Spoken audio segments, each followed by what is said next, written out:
Pardon me, I like to start conversations by sniffing loudly to signal to everyone how obsessively addicted to cocaine I am.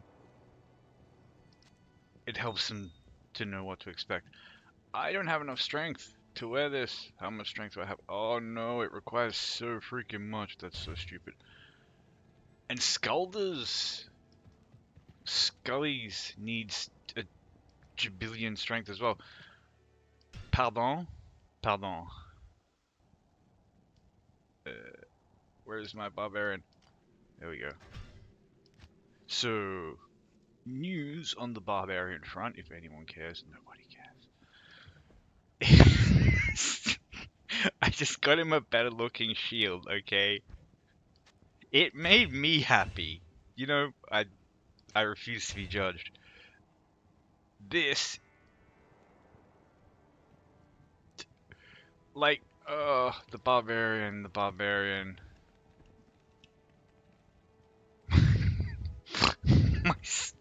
The sun, we don't talk about in public.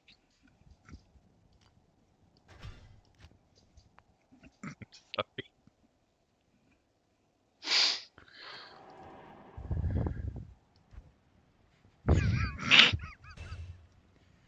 Wait, what? Oh, because this gives 15 strength. Okay. You know what, game?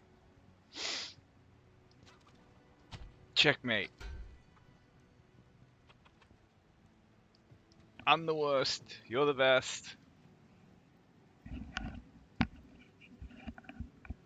Give me some ants. I'll eat the ants. Yes? Welcome to my shop. Alright. So, this is a loot diary we are farming. And for now, I don't know why, and I went to the wrong waypoint. I just had this desire to just do a couple of pit runs. Even if, you know, all I am likely to find is maybe some rune bases or something.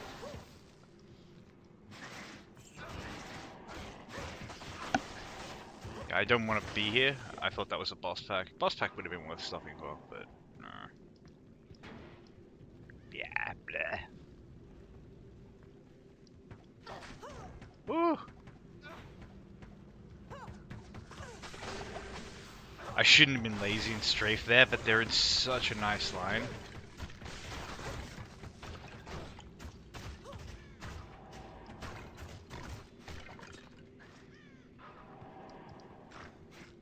Get him, my son. Yeah, you know what?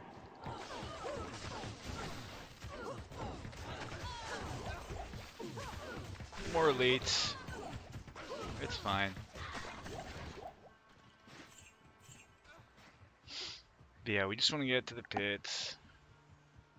And, you know, maybe get enough levels to wear the Skulders. Because I was honestly just going to put the Skulders and the Shaker on and just see how, you know, how she would fare in the pits. I already know she fares perfectly fine in the pits.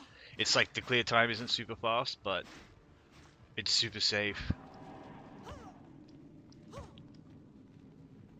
And super easy. And that is the gameplay I love. And that is the gameplay my audience loves.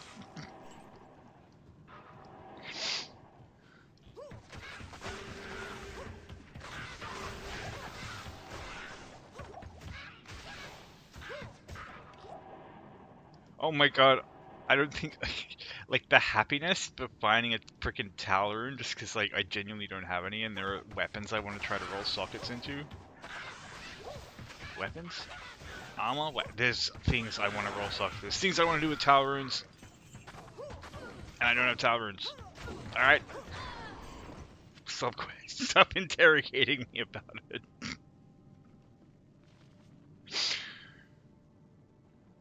Yeah, you wouldn't have any, like, plus the skills or anything, would you? Just a dickhead.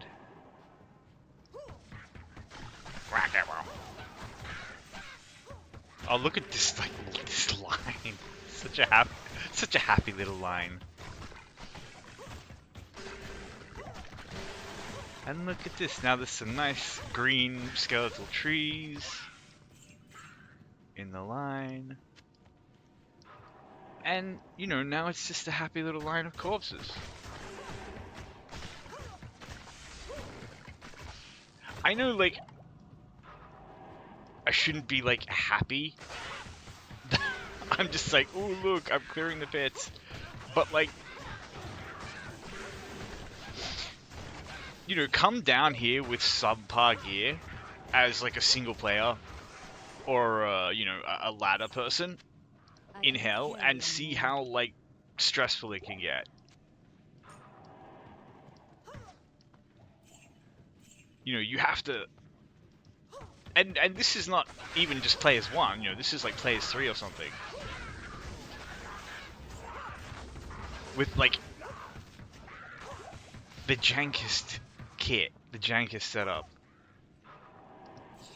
But it's such a fun setup.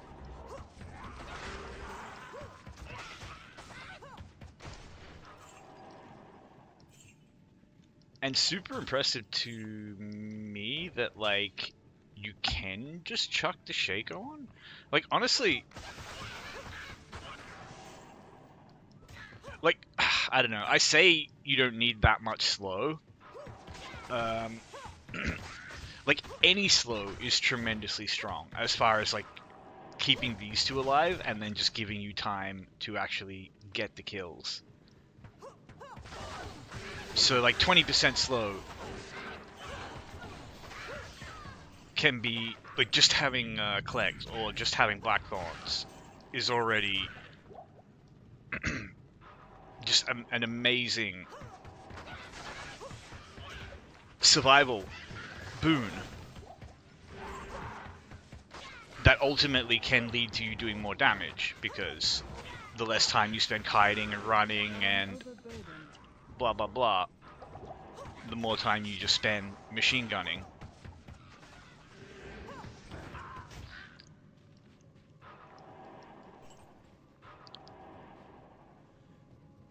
I think I just, like, completely forgot what I was going to say then.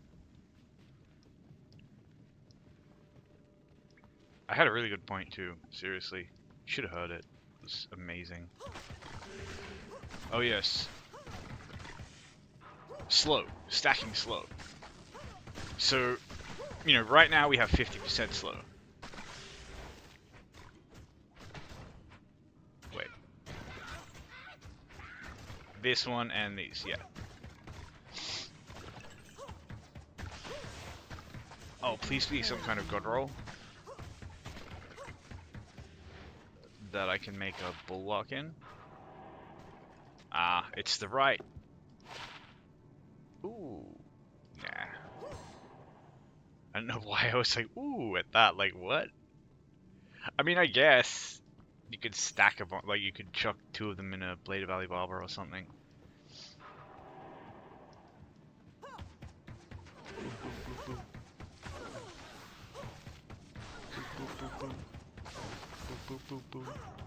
Yeah, stacking slow. So, like, we confronted things in hell as we were clearing the game that even when slowed 75% could chew up the mercenary, chew up the Valk. Wow, I can't even get back now. Alright, that's good. But yeah. And they were very little threat to us.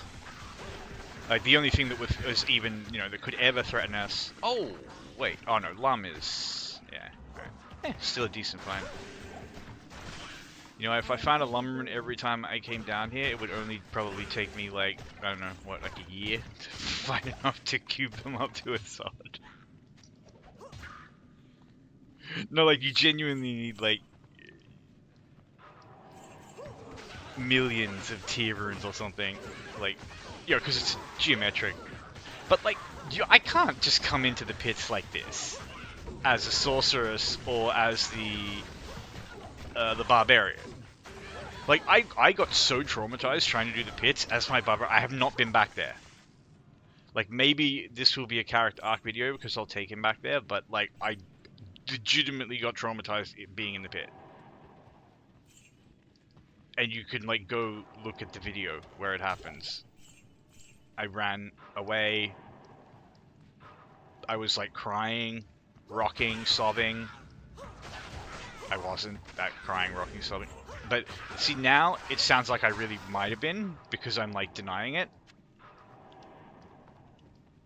And so it's like, if I act like I'm insecure about having admitted it, like, you know, it makes it seem like it probably actually happened. Because, like, why would I be insecure about it if it didn't, you know? Now I don't even know if I want people to believe it or not. I'm confused myself. But, like, that was comfy, that was fine. We don't have a lot of MF, but I mean, God, it doesn't matter in somewhere like the pits. It's like nothing drops, everything drops.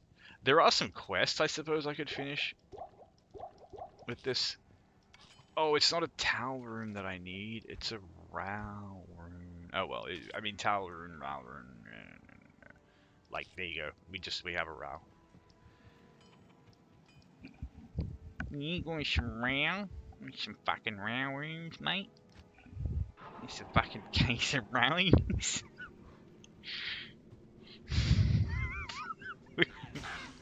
Back in a Talbro blue.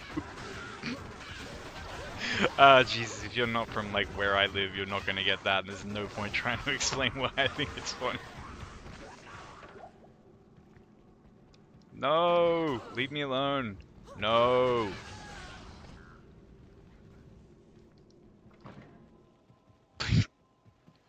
There's no social distancing anymore. Look at this.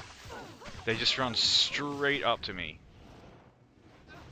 And then they end up with, you know, the germs.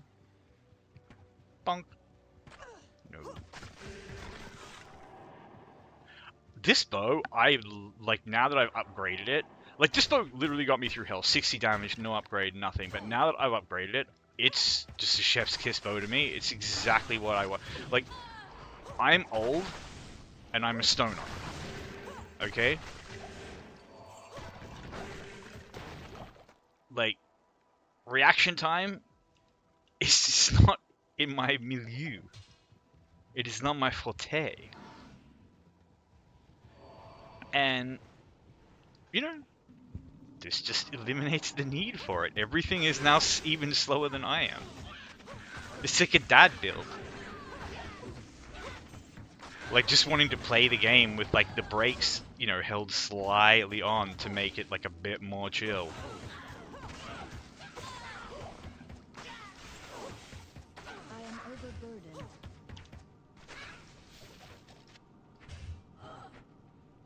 Jesus, you make an Ancient's Pledge in that, and it's just 70 resist all. Like, just casually, here you go, 70 resist all shield. Which is like, I know you can get a 70 resist all shield. Well, no, the ward socketed with a perfect diamond is a perfect ward. Socketed with a perfect diamond is about a 70 resist all shield. I think it has a block mod or two as well, so it's not just 70 resist. But, like, the ward is, like, low-key a really good item because it is a 40 resist all shield, and it could take a long time to, like, well, not a long time, it did take a while to target farm a ward. Why am I... Look, the fact of the matter is, Paladin can just randomly get all their freaking resistances hard sorted so easily. But, I don't know. I do feel like, I understand the mentality behind them giving the Paladin so many defense, like, you know, so many, like, buffs to, like, getting their resistances sorted and blocks and all that sort of stuff. Making Paladins the kind of shield class. I do think that it just gives them the best class-specific uniques, though, because, like, class-specific items.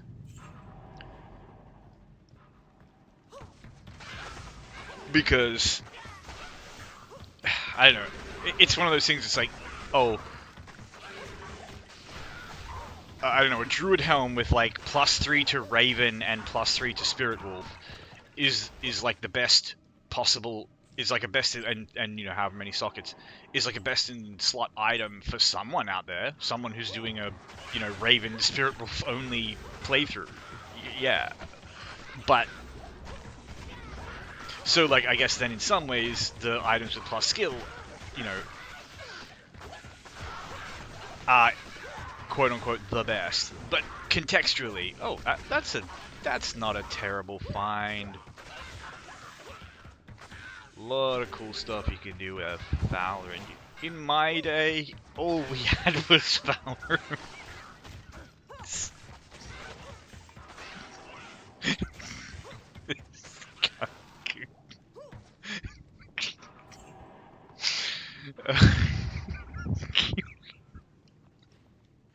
uh, it's not even that. Like, I think I've told you like how bad rune words were when they like when, you know, when rune words were new.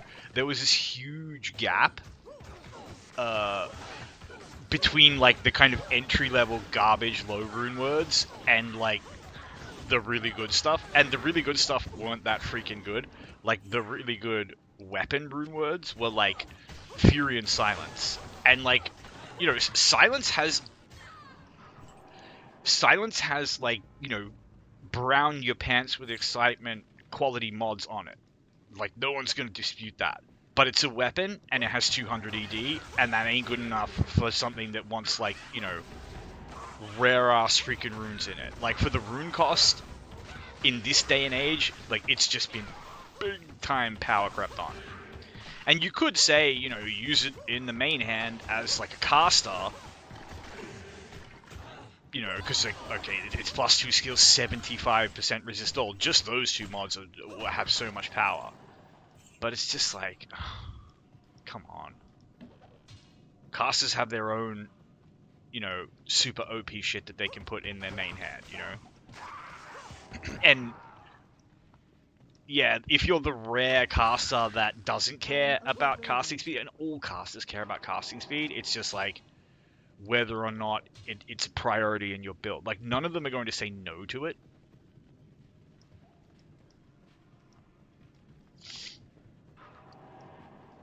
Because even if it doesn't, so even if casting speed doesn't really effectively pump up your DPS because of like casting delays or something, it still speeds up the number of frames you spend casting each time you want to cast, which makes casting way safer.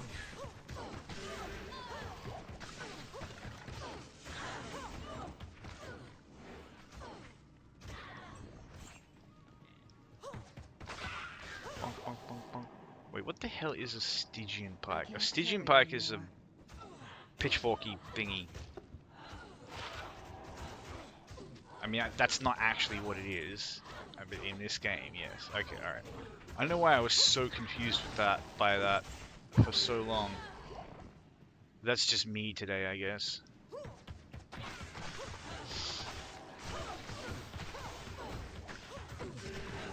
Welcome to Mephisto Mondays. I'll be here all day.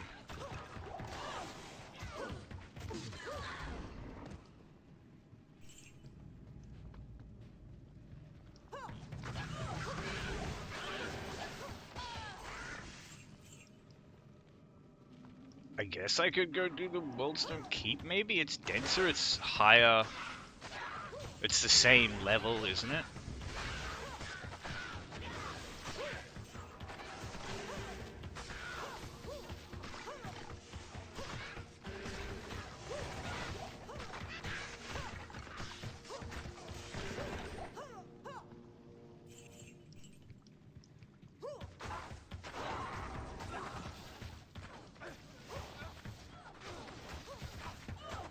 Go away, stinky archers.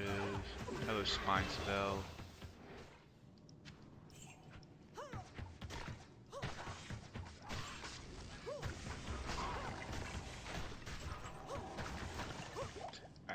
So we need resistance for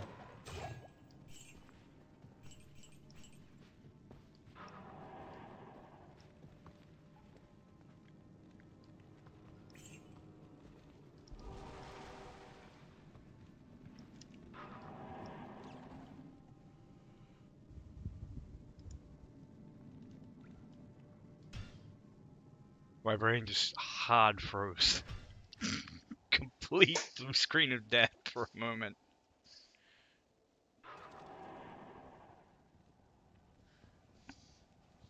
But we are back, and that was such a freaking cool find, man. That just made my day.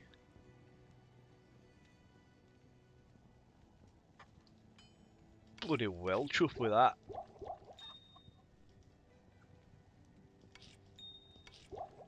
Uh, uh, uh.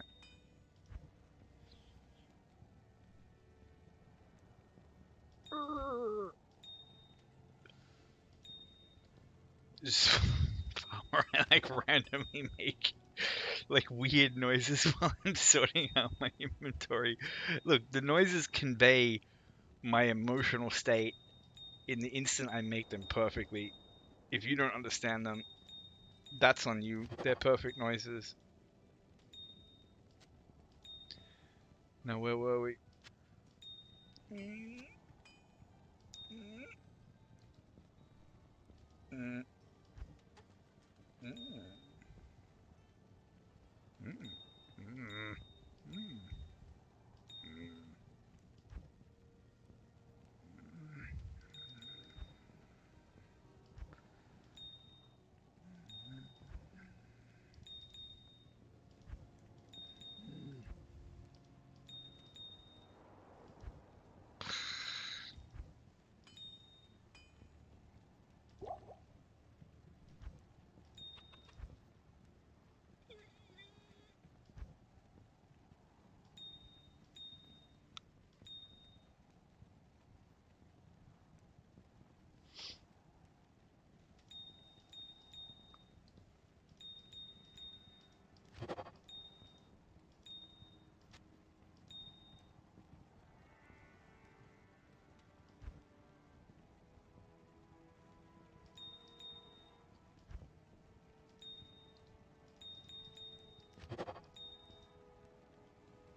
Thrilling gameplay, I know.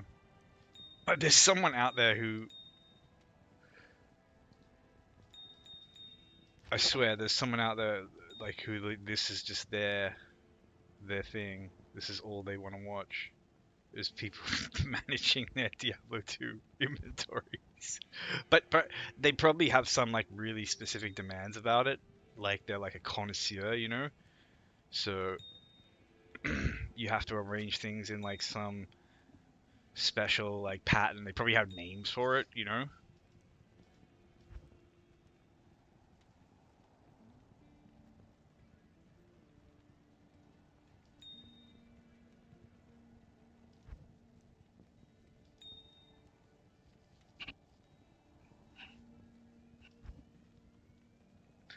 Now I'm just like super fascinated by staring at my inventory for some reason. Oh well.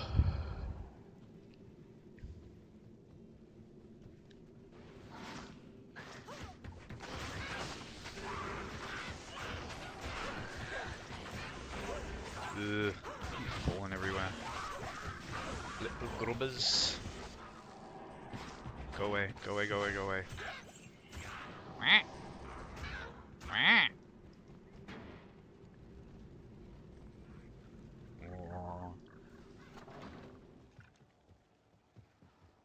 Hear the like rickety bones, the clack. Like so many nice little touches in this game. You think about when this game was made and it has like these little like doop, alert sounds. When the little crickety bones. Like if you really wanted to, you could sort of creep through and like really listen for like the audio. Oh, there's skeletons up here, you know. Oh, there's And oh, I better go get my mace. Like, oh, imagine being able to play the game like that, you know, as like a, like a kid,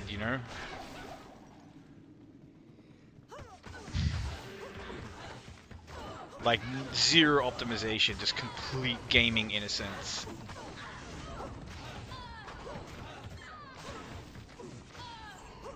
You would like to be ethereal and have 3 sockets.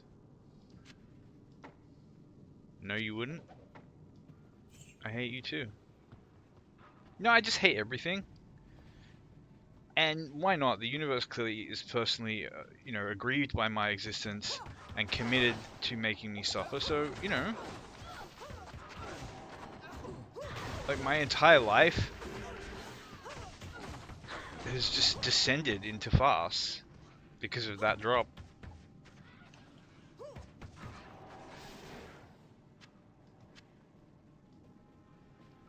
All I see in my future is just misery and unhappiness. It's not true. It's just strafing stuff like with knockback and then watching it be slowed makes me unbearably happy. Like, I can't contain the happy. It's so good.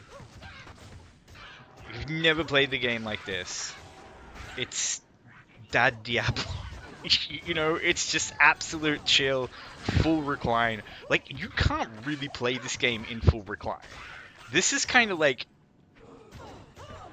I don't know, maybe if you're like, you were raised on Fortnite or something and you got those Adderall addled zoomer reaction times, maybe it's a different, maybe you just live in a different world.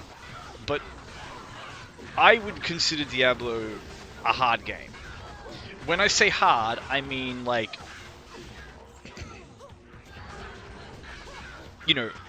you're not willing to like either you play hardcore or you play normal, and you're not willing to kind of throw your body at problems to problem solve.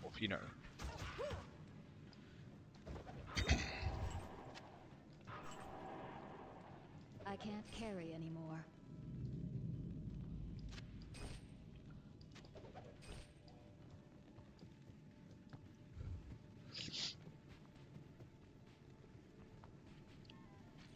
Like, this game can actually require some like genuine skill plays, especially as something like a sorceress, where you have a good amount of expression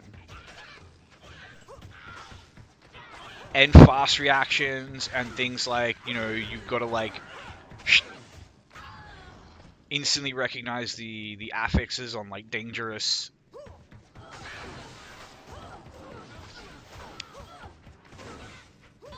specials. Like, you have to like, you understand when you need to like take space, when you need to give space, like just like any other kind of game like this. All that sort of stuff is like, it's no less demanding than any other game. I'm not trying to like brag about how hard this game is while I play it, and say it's easy. 100% not the case. Like, anyone who watched me playing like the Barbarian or the Sorceress knows that ain't what I'm talking about. What I'm trying to say is like, playing the game like this just turns the difficulty more or less off. Like, there's still some fun puzzles, so it's kind of engaging, but a lot of content you just kind of walk through with your brain off. Like, chokes into rooms and like blind chokes and things like that are where the kind of puzzling element of the build comes in. But there's like tricky positioning and stuff like that, and tricky positioning with ranged enemies, blah blah blah blah blah. But the pits is so like, the terrain, there's no positional challenges in like going through terrain like this with this build. You pretty much just walk into a room, press strafe, tag everything, now it's all harmless, and now you just keep walking forward, pressing strafe until it's all dead.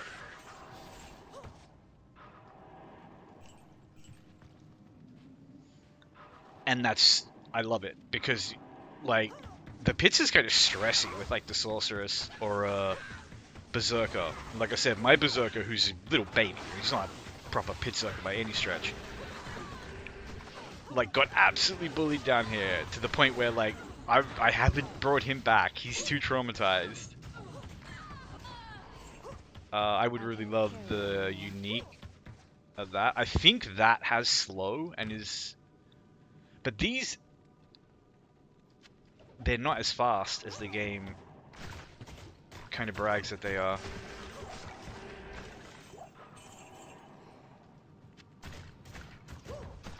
Does the game actually brag that they're fast? I don't think at any point it came in like, you know,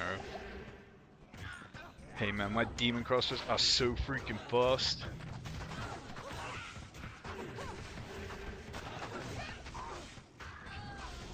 I'm playing so head empty and just happily getting away with it. My poor mercenary might. Nah, it's fine. He's got juvies. It's so comfy when it's like, I don't need my potions, so I can just throw them all at the mercenary. Like, I don't know, there's no potion management. And, you know, if anything that happens and I do run out of potions, like, I have so much time to just, like, calmly get a portal and go back to town and have curses hosed off. Buy more potions, get more arrows, come back. Like, I've done that and come back and things have still been slowed. That's how, like, just mind-blowing slow is. I guess I could go do the Chaos Sanctuary. Like, I didn't find that hard at all, and that's a Terror Zone now.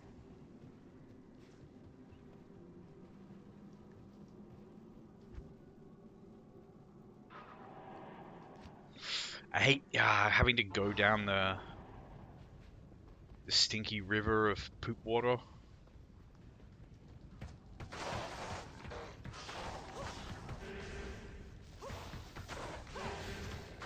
The river of unhappiness for everyone who can't teleport. I mean, pretty much everything in Diablo is unhappiness for people who can't teleport. But you know, there are levels of unhappiness. There's like unhappiness for a ranged character who can't teleport. You know, unhappiness for caster. No, so there's unhappiness for caster who can't teleport. That's like the best form of unhappiness in this particular arrangement. Unhappiness for ranged character who can't teleport. Unhappiness for melee character who can't teleport is the lowest. That's just... I can't carry anymore.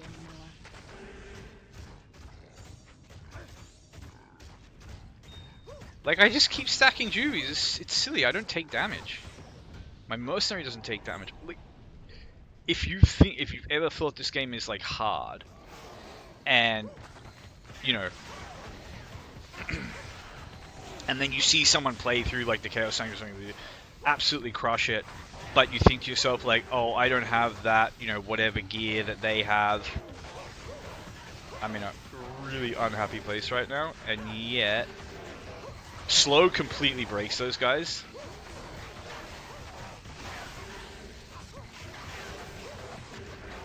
So I just stand them up. But I was saying, like, and you're thinking like, oh no, first I need a Pul rune and 6 Vex runes and a, you know, freaking brisket for the biscuit in a, you know, in a freaking 7 socket rubber chicken or something. Like, you don't need any of that shit. Like, just stack slow. Stack slow and the game becomes extreme. I couldn't even get to the freaking Chaos Sanctuary in time. The disrespect. Alright.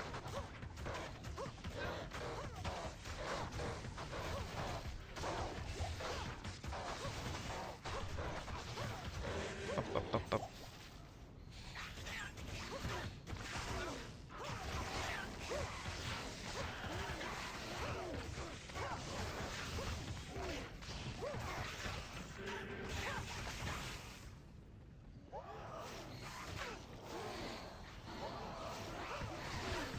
I'm just gonna see if I can like... Oh, this is the wrong side. Alright. Yeah, I was going to say, I'll see if I can just like tag stuff and walk past, but not with those like poop monsters pooping out their little poop babies.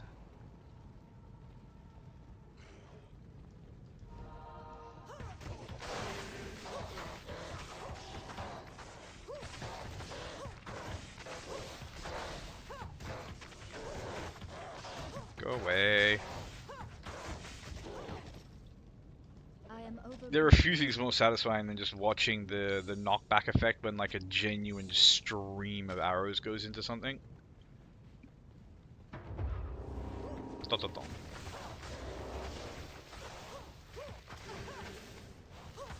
Please step into the sanctuary.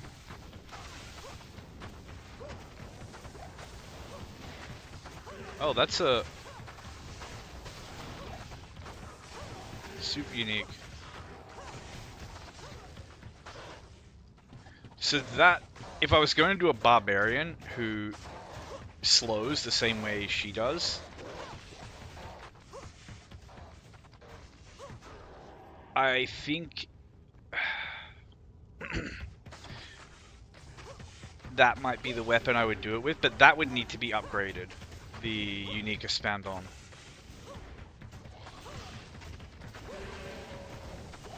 Because there aren't that many... I mean, I've got the elite dagger that slows. The unique one. I forget what it's called. But it's got like slow, crushing blow, open wounds, deadly strike. It's a really freaking good weapon. And then it's got like 200 something ED. So it's like, you know, being able to clear hell with that is obviously like extremely doable. So if I was going to do a barbarian that slows, like his weapon is almost like the weapon that I can give him is almost kind of too good.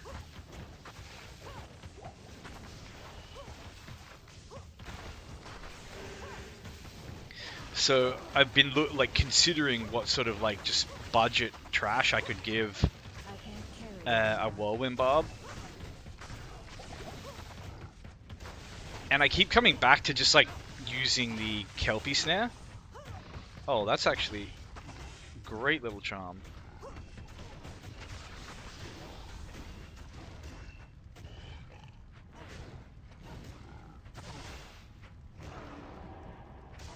I think it's way better than... Huh?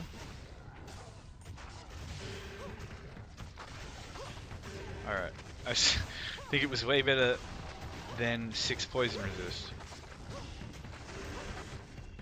Like, I still have half decent poison resist because of the... Is it the wisp projector that gives poison resist?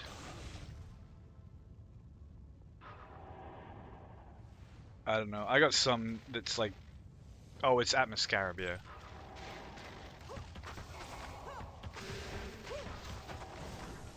There's a might pack up here. But like, come on, this is the Chaos Sanctuary. You know, we're on Players 3, we're in Hell. This is a hard area.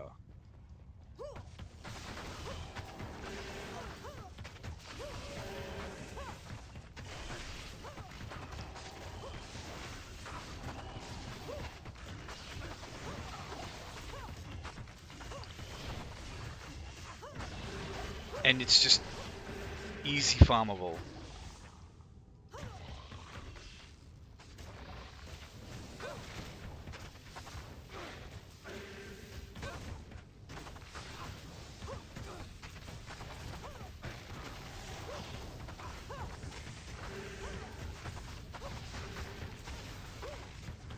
Like, I'm not even particularly worried about my positioning or anything.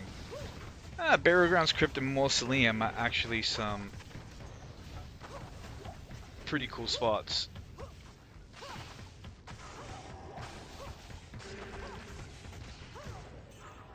Alright, I I'm am not gonna overburdened. make the mistake of like saying, oh, I might as well kill Diablo while I'm here, because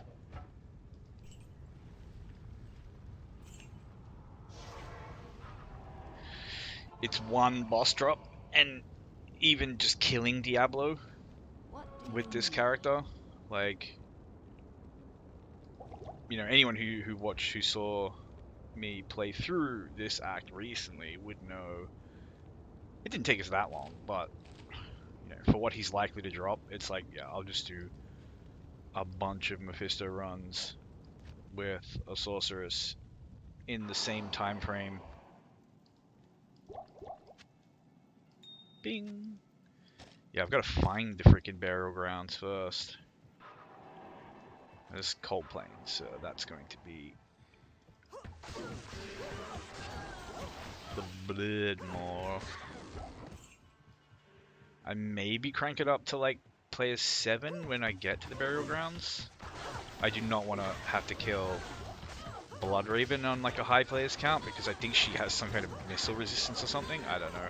I just know it takes a long freaking time to kill her with a bow.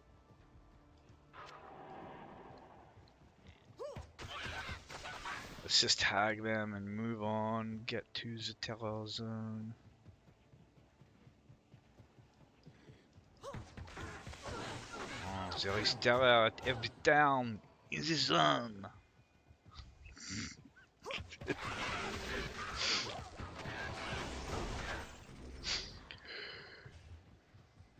Wait, what is that? That's like the stinky hole or something. I don't know what. I know there's the pit, right? Pit. Yep. Then there's like, I don't know, the armpit, the armpit, and the stinky hole. 100%. Definitely what they're not called. Like sometimes she has like 4 zombies, and sometimes she has all the zombies. Today she has a kind of happy medium number of zombies.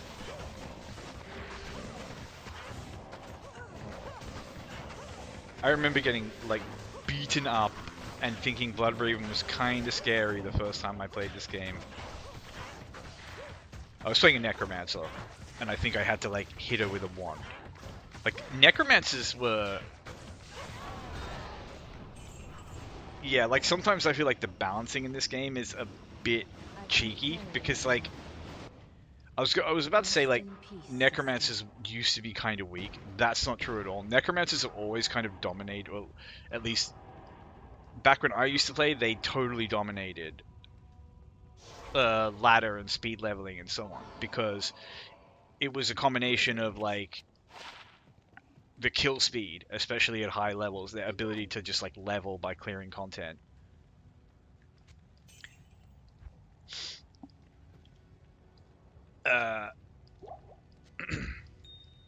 How safely they could do that, and how easy they were to gear. Because, like, yeah, Necros will love any kind of plus gear, and in some ways, like, benefit from it more than, like, a sorceress. Wait, why am I coming here? Oh, that's right, I wanted to sit it on players 8. But yeah, like, you know, Necro really benefits from even a small amount of plus skills gear, because it's like,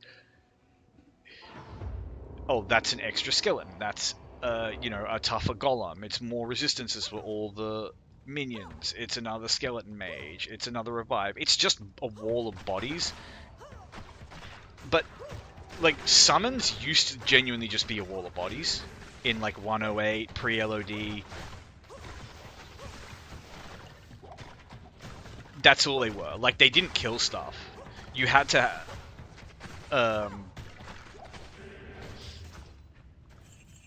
kind of get stuff to kill itself against them with Iron Maiden, but then like Iron Maiden just, it didn't work against a lot of things, and its value just kind of pooped off in hell and everything else. But like the main thing was like you would just throw up a bunch of summons, you know, you might have some Bone Spear or something, because there were no synergies, so you know, it wasn't like nobody just put a few points in like Bone Spear or whatever, you know.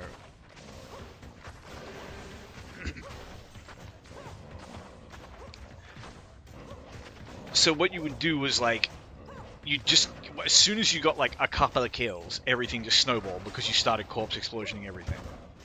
And now it's crazy because it's like, so Necros were always viable because corpse explosion is probably the single strongest thing in this game. It's like maybe corpse explosion, Like static field maybe, but static field is just resisted by a lot of stuff. Like corpse explosion is resisted by very little. Like everything resisted a little bit in hell, because everything in hell has 50% physical resist. And everything in hell, pretty much everything in hell, has some fire resist. Some things have a lot. So there are things that are very resistant to corpse explosion, but not a lot. A hell of a lot less than is resistant to, say, lightning, you know. But of course, static has huge value against bosses, none of whom are immune to it or resistant to it.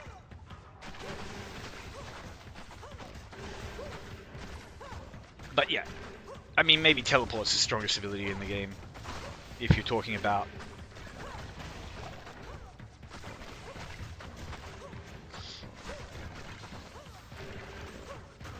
speedrunning or late game stuff.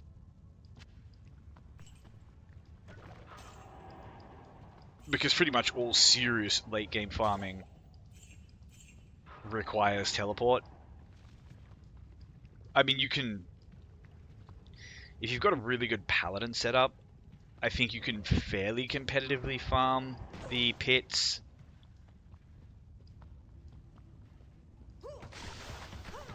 By just like rushing there with vigor and charge.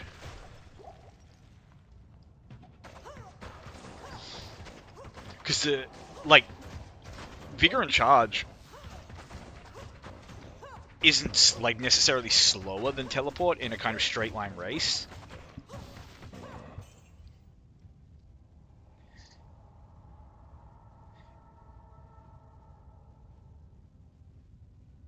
It's the things teleport can skip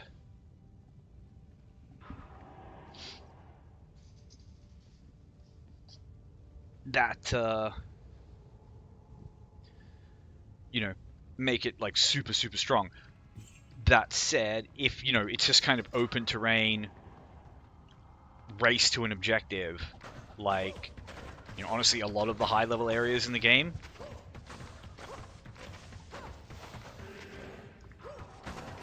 like the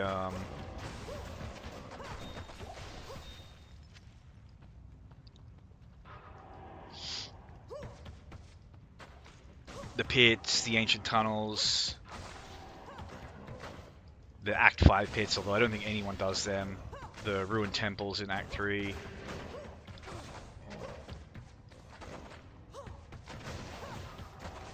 Like, you're pretty much just running there straight from a waypoint over, like, mostly open terrain. Man, these are kind of, like, not the best areas. They're not, like, particularly dense with enemies.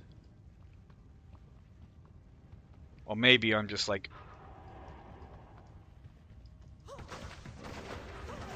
overstaying my welcome here. Like, maybe I thinned it out too much.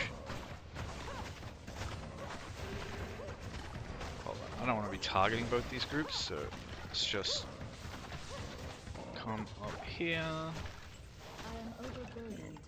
What is a freaking ghost spear? It's some throwing... No? That's a...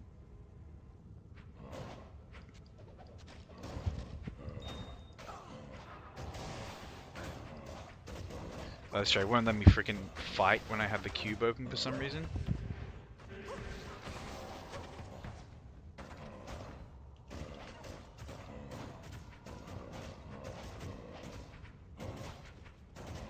Impossible.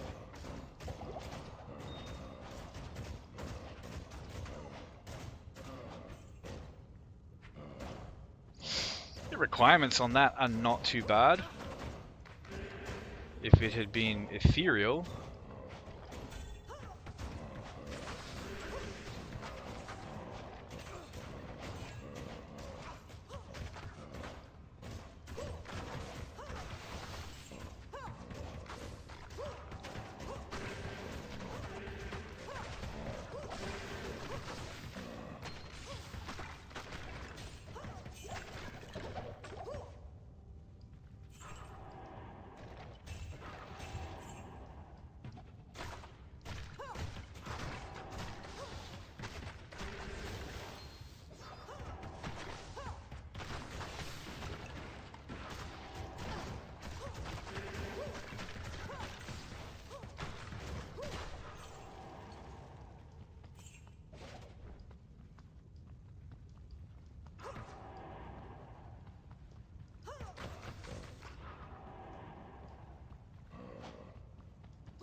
I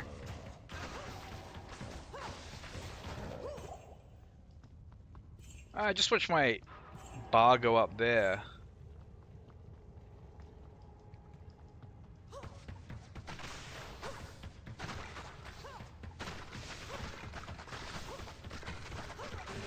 That was some decent EXP.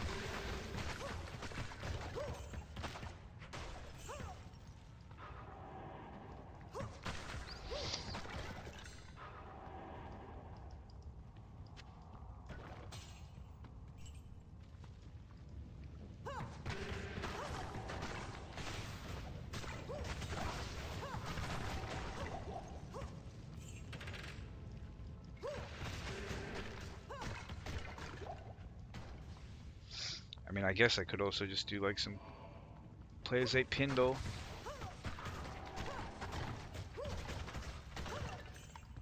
Even like probably even plays 8 Eldritch.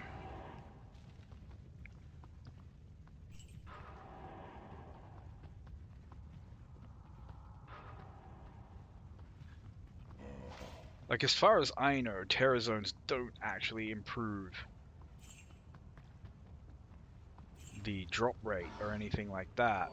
What they improve is the drop table. I could be wrong, but as far as I know, that's the point of the Terror Zone mechanic. Well, EXP as well, obviously.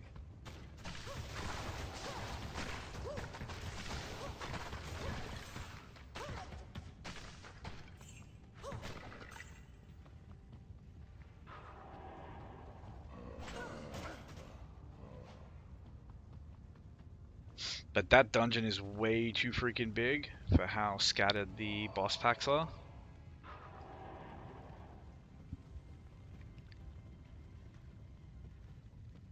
Now let's see how Le Crypt is. I was playing Path of Exile 2, and I swear there's an area that's literally just the crypt and the thing.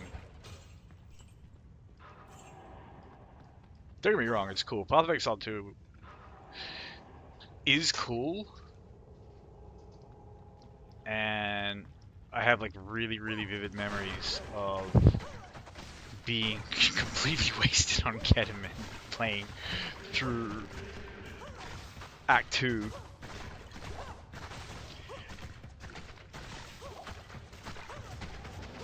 None of the boss fights frustrated me. I didn't think they were that difficult. And I even did the werewolf one as a whatchamacallit, a warrior. Like, which I've heard people say is like, you know, really painful. I mean, like, I gave him a ranged ability. I spec'd into a ranged ability on him, and I just kind of did it with that. It was really slow compared to doing it with the mercenary. But I think I only had to, like, start over once or twice. Anyway. In normal, I assume the game has normal.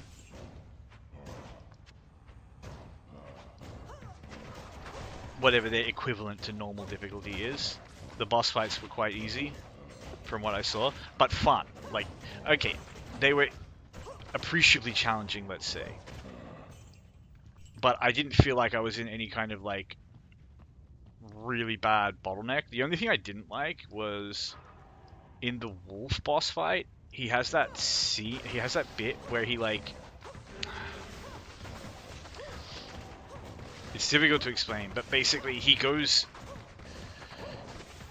it's like he reads poetry basically, and you're supposed to, like, know that at the end of each stanza he is going to do an attack.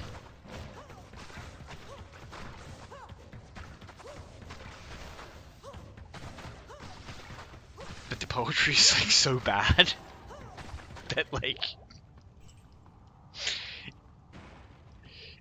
it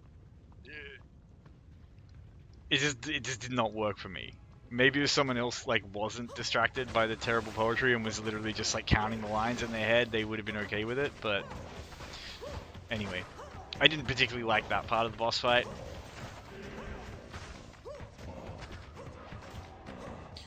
but it was interesting. And again, it wasn't like, you know, busted or anything. But I do think, at least in the early game, uh, like in normal, and I know some Path of Exile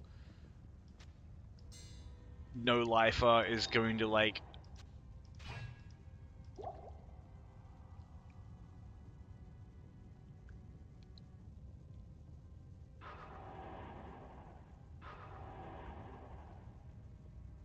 are there even 6-socket rune words? Eh.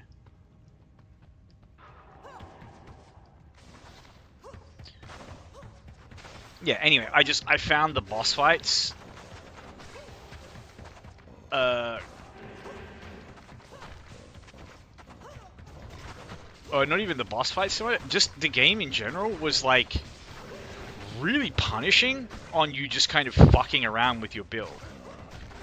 Like, skills did not feel well balanced, and even in normal, and I know there's people going to say like, you can just auto attack your way through normal.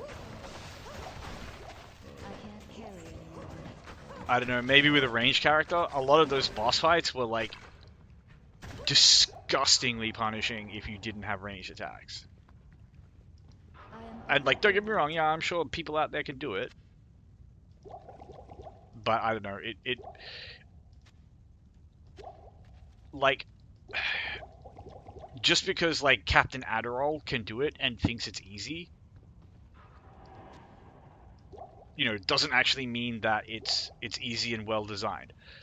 Like when you notice, when there is a clear and noticeable difference in the skill demand for, like, you know, playing a melee character versus playing a ranged character, when interacting with like one of the game's, you know, most important mechanics, then I think there's a balance issue, even if Captain Adderall thinks it's still easy with the melee character. Like, that's neither here nor there. The fact of the matter is, you know, if things were well balanced and if the game had, you know, what I would consider to be like a good difficulty curve, that would not be the case. I am overburdened. And that's kind of like, so like in Diablo in normal, you can do whatever you want. You can put a point in every skill point, and you can punch your way through normal. Like, you can literally punch your way through normal. It's extremely easy. The boss fights in normal are quite hard. They're the hardest part. But the boss fights are not build checks or DPS checks. Save, because, you know, there's clear and easy attack patterns that you can recognize and avoid. And if you're patient and, you know,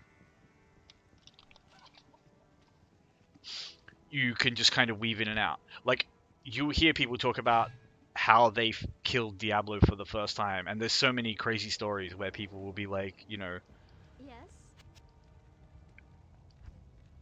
oh, I just bought magic throwing axes from Halbu and just like threw throwing axes, you know, not as a throw barbarian, but like just as a regular barbarian, like, because I didn't want to get that close to him. Like, and you know, maybe that took them like 40 minutes, but it was probably pretty safe.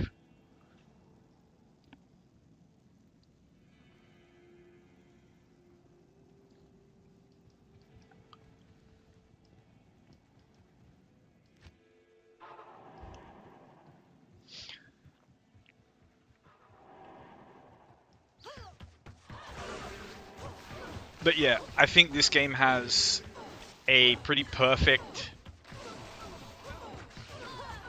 kind of skill curve in terms of what it demands of the player, and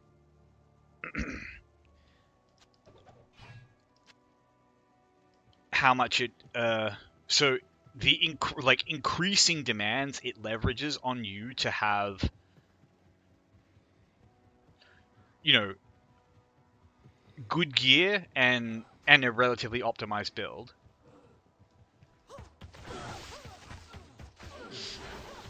I think is just on the perfect curve in this game, and I don't think Path of Exile matches that curve. And I've never played the game myself. I mean, Path of Exile 2. I've never played the game myself, aside from on the base difficulty level to like enjoy the boss fights and stuff that existed when I played it, because I haven't played it for like a while.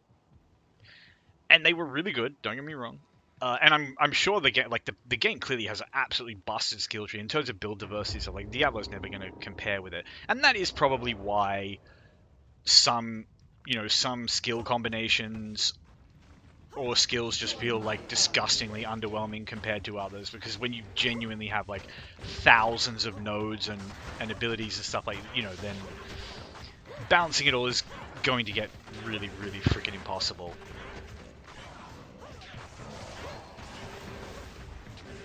Out of here, Bloodraven. On your bike.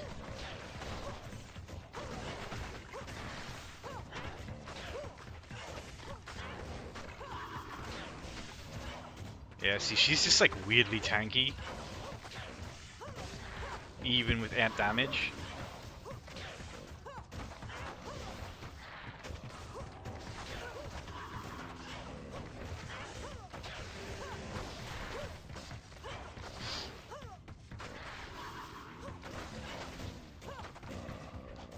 I think it's because the zombies keep kind of body blocking for her, but she's so freaking harmless. Like, I keep wanting to check that the game is hell. I don't know, I'm saying like, oh, Diablo has just like perfect difficulty curve, and hell is actually quite difficult. And it is. It's not if you abuse slow like this. But that's like, there aren't many mechanics in this game that genuinely just make the game like free.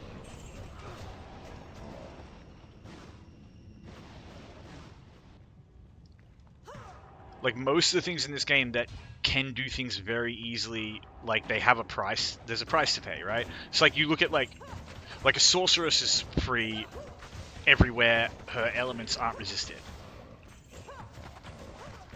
So like a cold sorceress is going to be pretty free in like the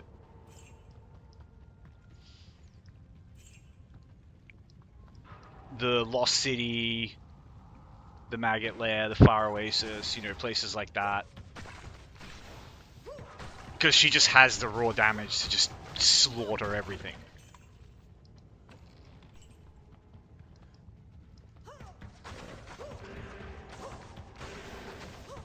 But, play a Cold Sorceress in the Chaos Sanctuary and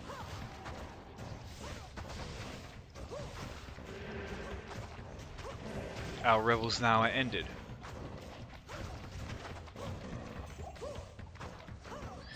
Of course, the Sorceress is amazing because, yes, like, oh, that's such a good charm. Does it make that much difference though? 84, 82. Like, numerically, it looks like it makes such a big difference that I don't know if I can. I don't know if I can stand to throw it away, or at least I'll replace the 98. Like, come on, that's just a clear upgrade.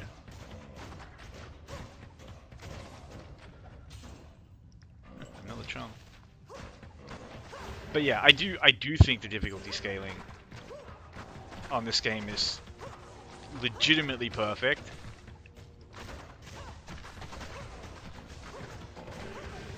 And as I said, from what I've seen, Path of Exile does not stand up to it. But that is also very much a question of like personal opinion, like what makes good difficulty scaling. This is just a pacing that I personally think is good. But there's just things that like I look at that game and I'm just kind of like, what? Because it's just so antithetical to like what I want from a game like this, if that makes sense. Like, so early game PoE, it just looks like late game Diablo in terms of like the abilities that are going off and all that sort of stuff. And then late game PoE is kind of starting to look like silly to me. Like, you know, it's just like, oh look, there's a screen full of lightning and everything is on fire, and now you just teleport through 7 screens and like, I know they're supposed to be action RPGs, but like, you know.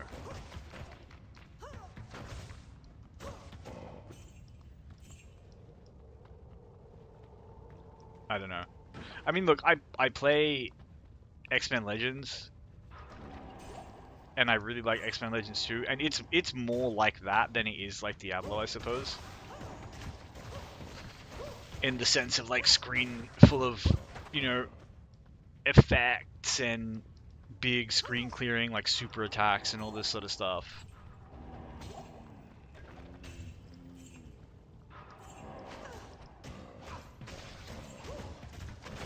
I think part of it as well is like PoE just like doesn't grab me with like its world building, if that makes sense. And there, Diablo probably has the advantage of, you know, coming in at a time when I was like an impressionable teenager, and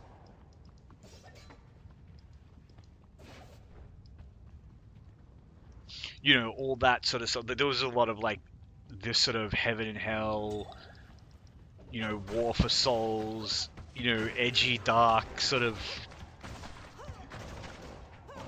fantasy comic book style content around at the time.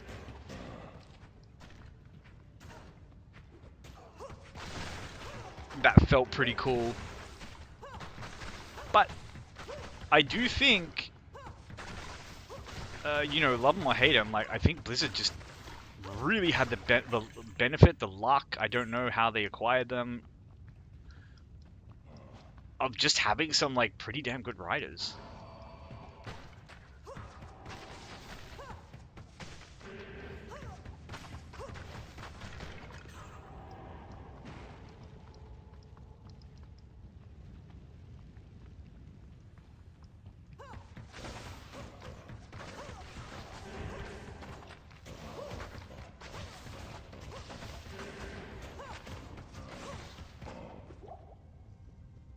Good concept artists and stuff like that as well. But like, you know, PoE 2 visually just felt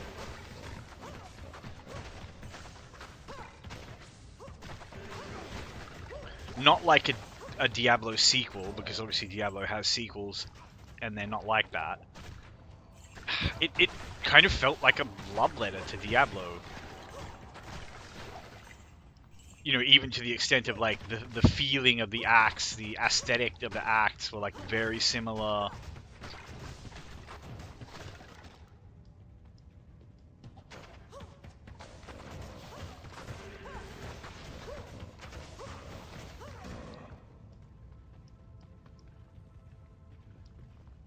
Alright, I'm not running through that one. I think that the other one is probably the better one to do.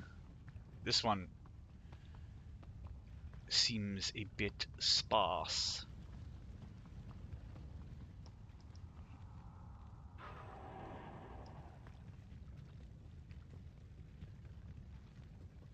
But yeah, I don't know. I'm just kind of babbling, trying to talk about why I really love Diablo 2 and kind of haven't gotten into Path of Exile. I also do think part of it is, so I don't really like the kind of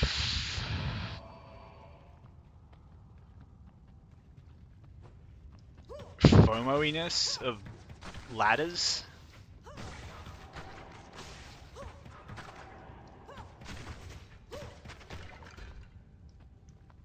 Wait, why is this place so empty now?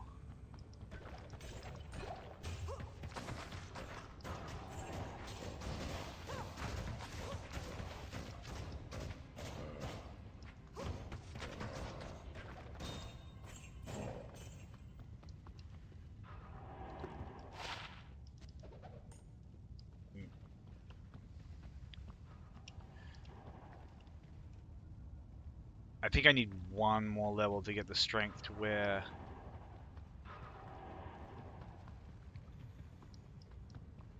Skull is.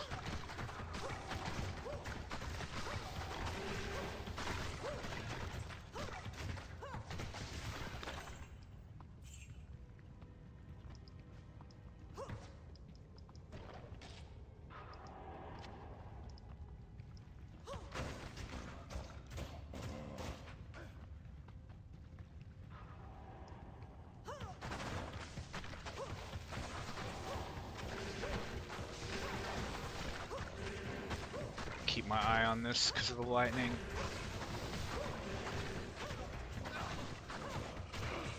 But yeah, I don't know.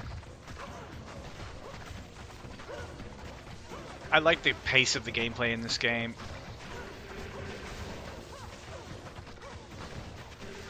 I like the uniques, the rune words. I think the itemization is chef's kiss.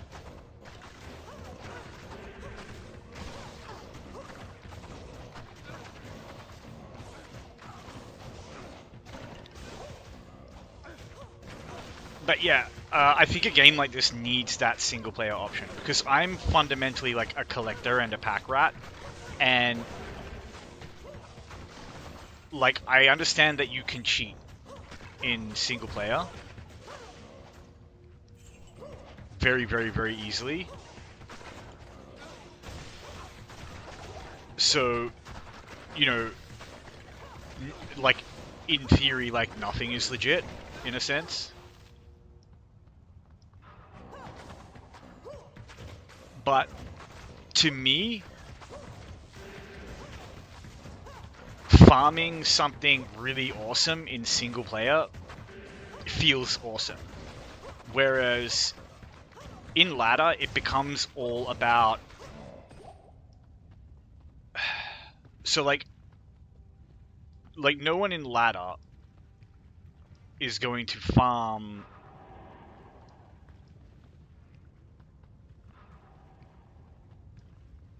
You know, just farm Lower Karust until they have some specific rune word, right?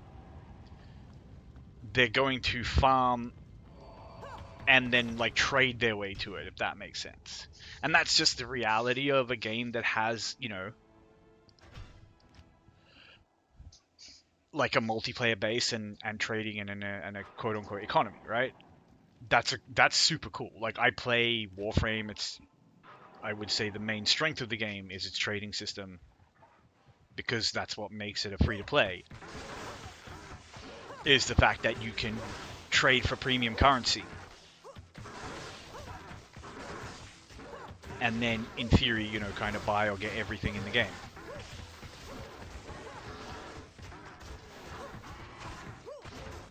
Yeah, out of here.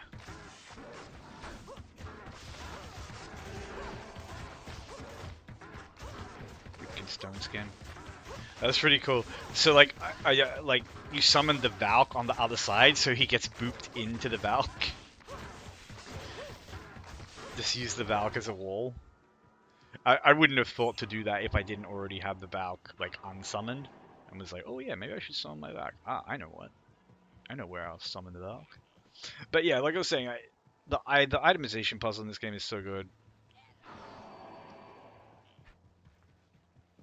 The various effects and affixes and so on. I mean, I would love to see... I don't want to offend anyone by saying an actual Diablo 3. But, like, can you imagine something that was like Path of Exile 2 in terms of, like, sophistication? Not necessarily in terms of, like, breadth of skill trees and all that sort of stuff, but I mean, like, the way... Like, Path of Exile is a beautiful looking game, right? Like, no one's going to dispute that. Like, the art is amazing. The scenery is really good. I think it's very samey to Diablo in the sense of, like, their Act 1 looks suspiciously like Diablo 2's Act 1 and, you know, vice versa, Act 2. But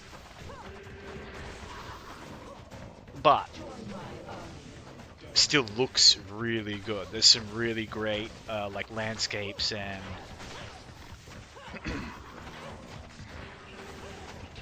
vistas and so on.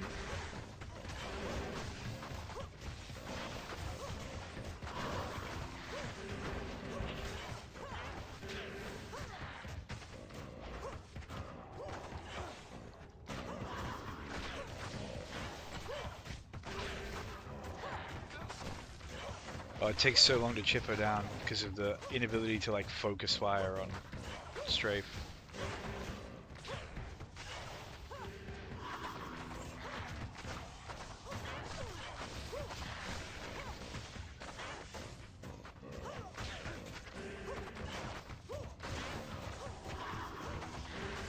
Ah, this is a good spot. Oh, and now all three of us on her. Very nice. Chonka, chonka, chonka.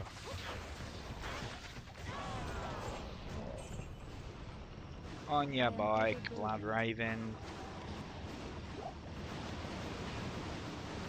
Back to the fucking pavilion, you undead cunt.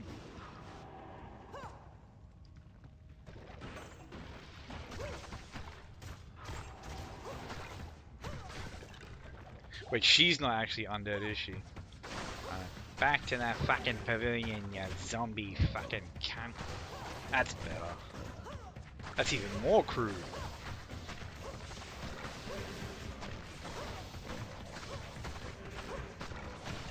This is so fun. Just everything slow, everything harmless, everything safe, everything easy. Go away, skillet. Go away.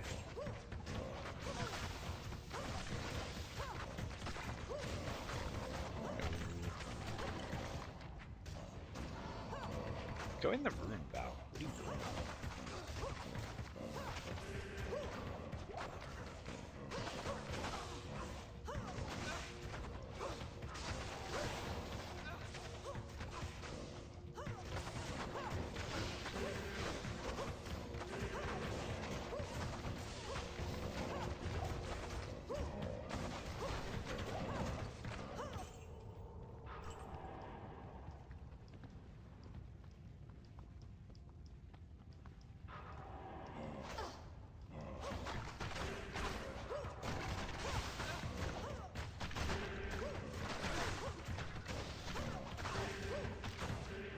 Ugh. Even just the AoE proc from the Holy Shock really hurts.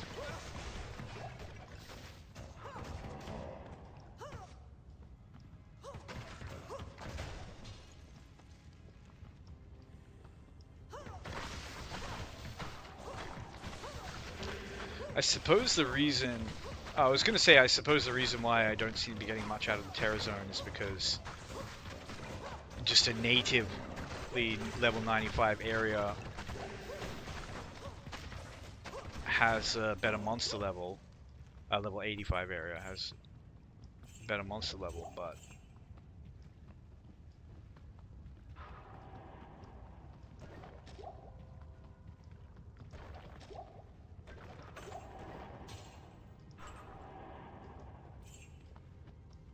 I don't think that's true, because they're only level 85. And we are over level 85 now, so...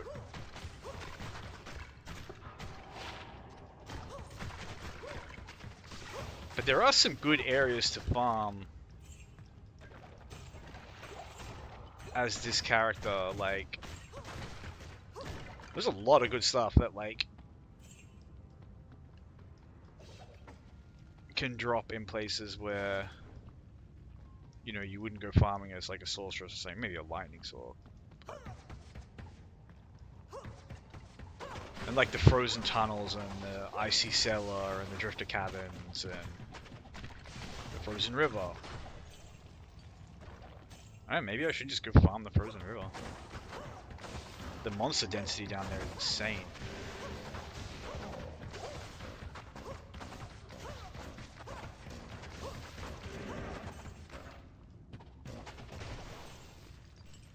Get out of here.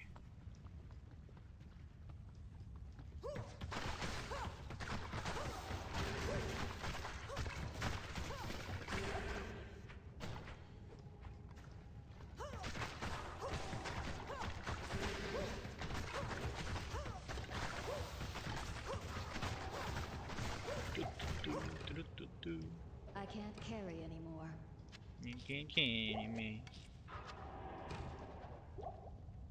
This stupid crossbow that takes 160 strength.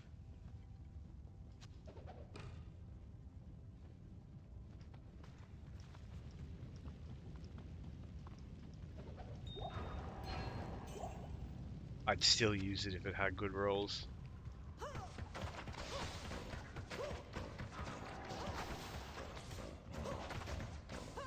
Where is my Valk?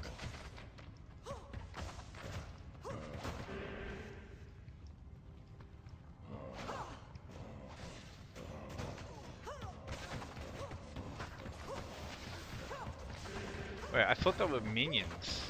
I thought the Valk was a freaking blue minion. Like, what was she doing there? How did she even get there? Freaking Valk. Why can't you just be normal?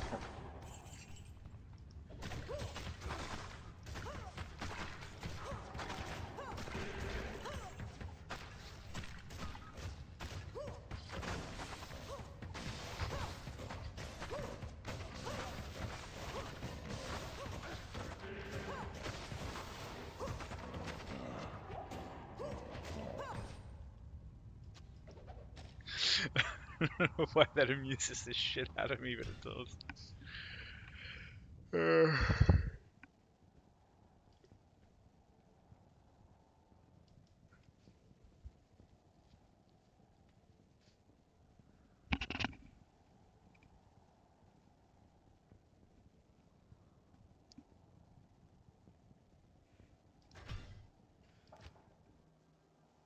One more level.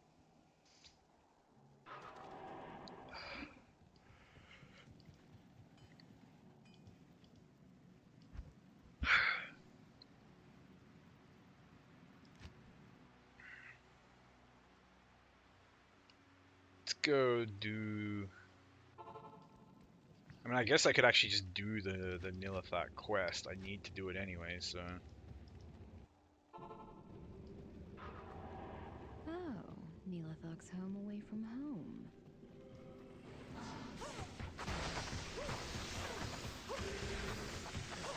I'm not going near you. Oh, this is on PS5. My Valk is getting chonked. So is my Merc. But now they're cursed. He'll start doing some chonking.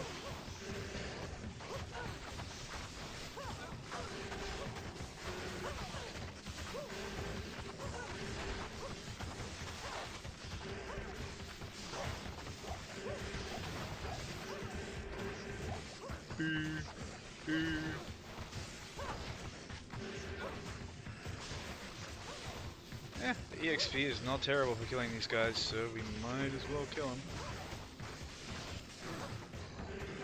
The positioning kinda stinks though.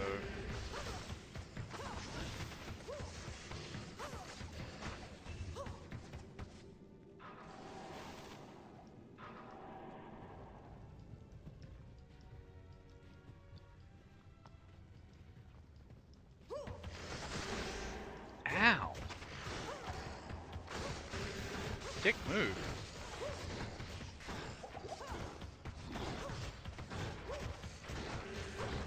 These guys are dicks.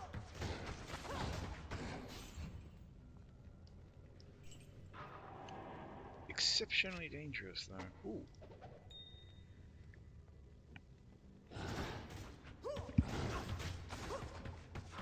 I don't think there's really anything I can do with 2 runes. Strength.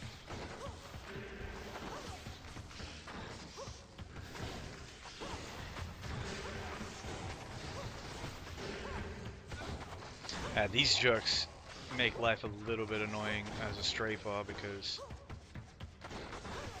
they love to res behind you and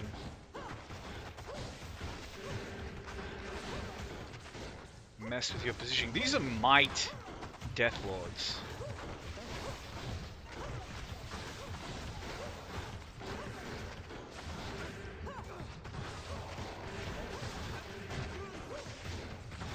You know, they're not called, like, tickle kittens. And there's a reason for that.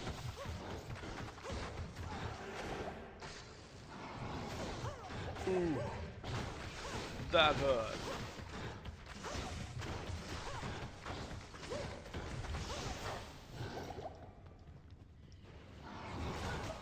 Oof.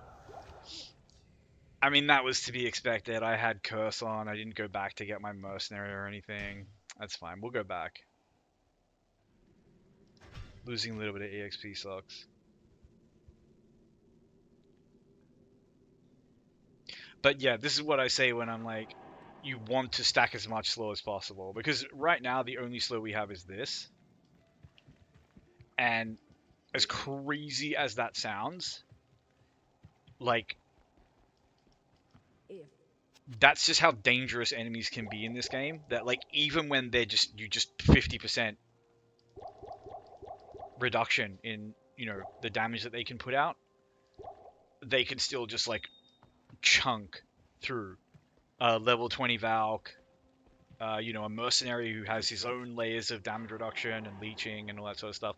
Anyway, I should have got the mercenary back after he went down the first time. But the Valk seemed to be doing comfy, and then she just didn't. Anyway. It doesn't matter. Oh, Neelathok's home away from home.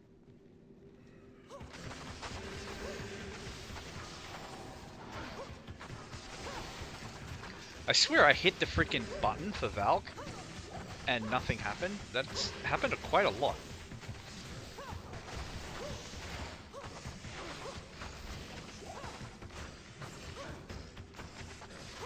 But yeah, I was like pretty confident of the Valk's ability to tank the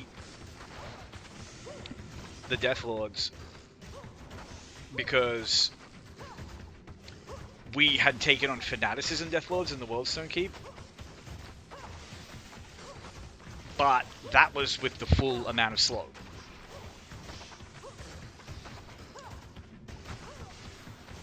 Could we get a curse proc on this guy, maybe? There we go.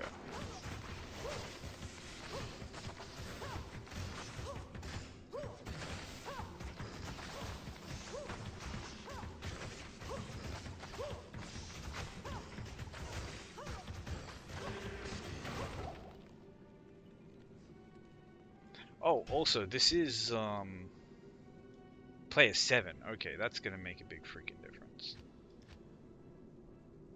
Just put it down to players 5 then.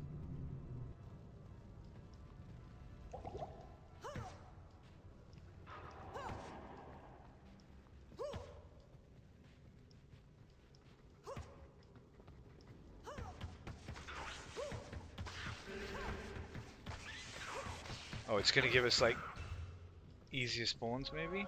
I don't know. I'd kind of be disappointed if that were the case. Because I always like to test myself against something that killed me.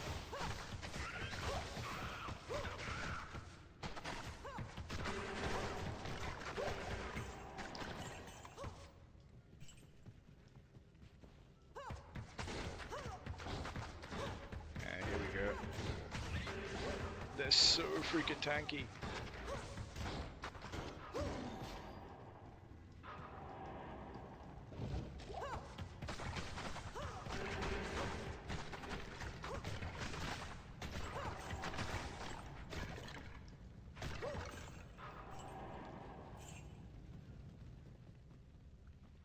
I'm fairly sure the monster level down here is quite high.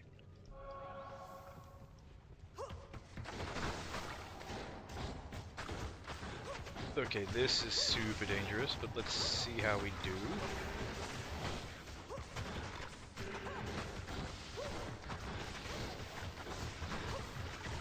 I'm trying to get a good angle on the Night Lords.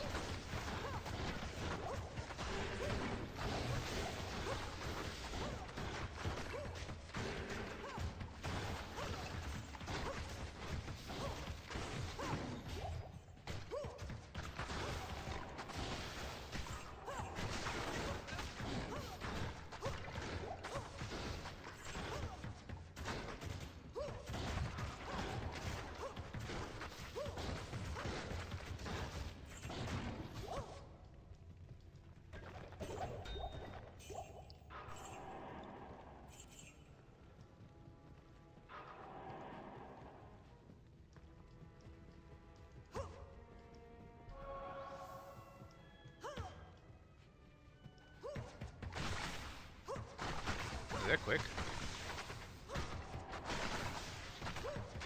mercenary? Hello? Hello?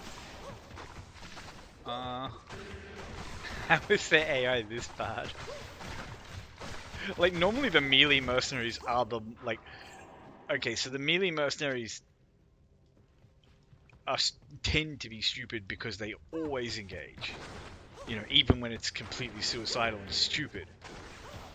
But at least that's, you know... At least they tend to be consistent in that. So you can rely on a mercenary, on a melee mercenary to just hurl themselves into the fight over and over and over again. Oh, very fortuitous arrow drops. Not usually accustomed to getting that lucky, but because I was just about to start being like, oh, I don't have to go back for arrows.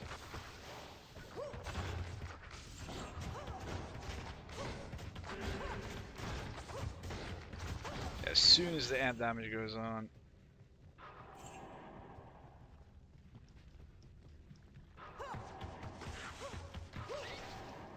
they start having a, like, just not a happy life.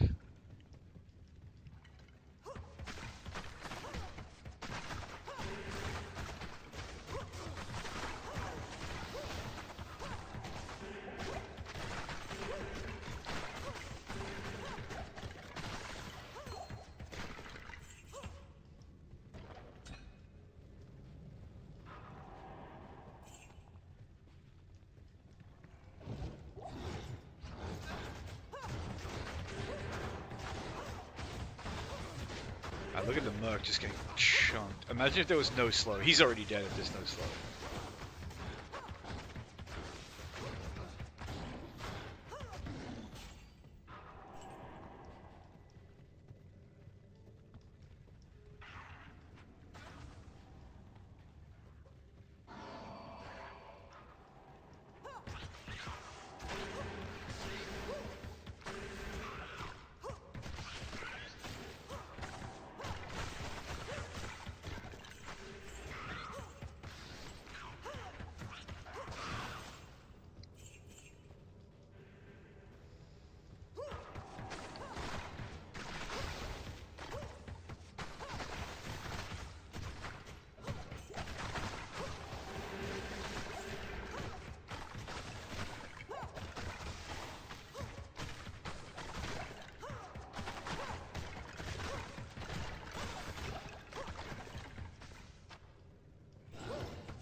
What is there? There's like the holes of anguish, the holes of your mama.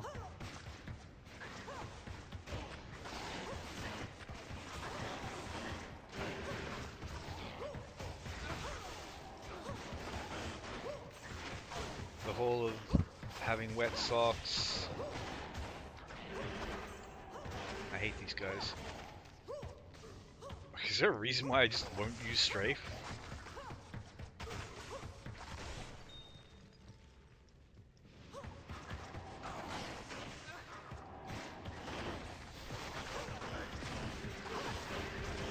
I kinda don't like this, like... Oh man. Why did I not potion my mercenary there? Ah, whatever.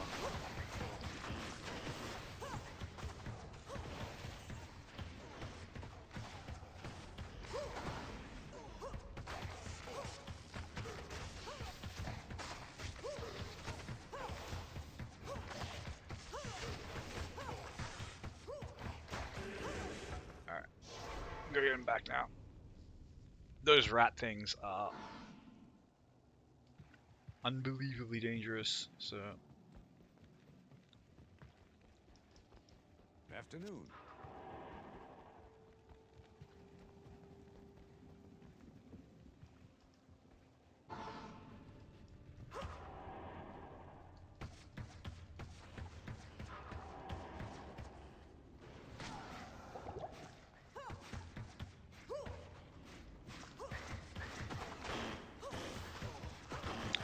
when they're spread all around the outside of a room like that, it's so tricky to deal with.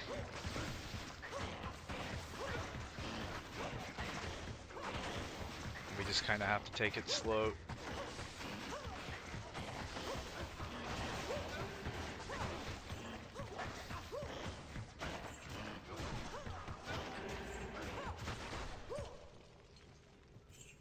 I can't carry anymore.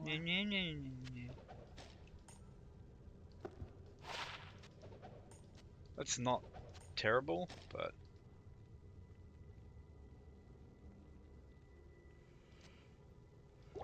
I'm not a hardcore player. I don't value just plus life charms that much.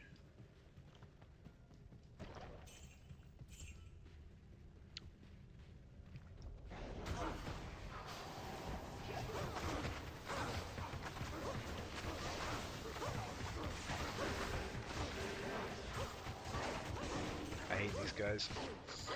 But I hate the mummies too, so they're in good company. And I hate the rats, so they're in a really good company. I don't know, I kind of don't like the pick and mix monsters in Act 5, and it does make Act 5 the most challenging act in many respects. Because of or just how dangerous the RNG can get. Like something just chunked my boy there. And they're quick, so we're gonna do what I didn't do last time, which is get the boy back.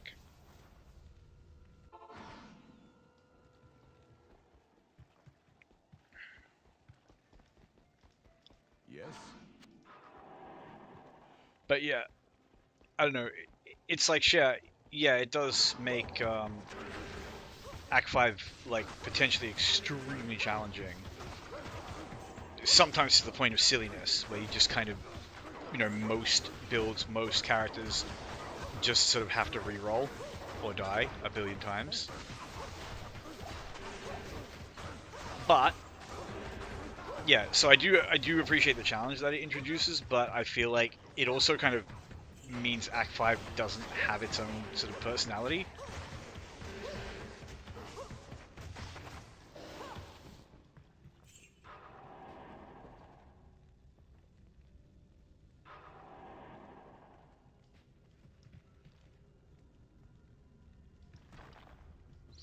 And Act 5 is a little bit lacking in personality, I think.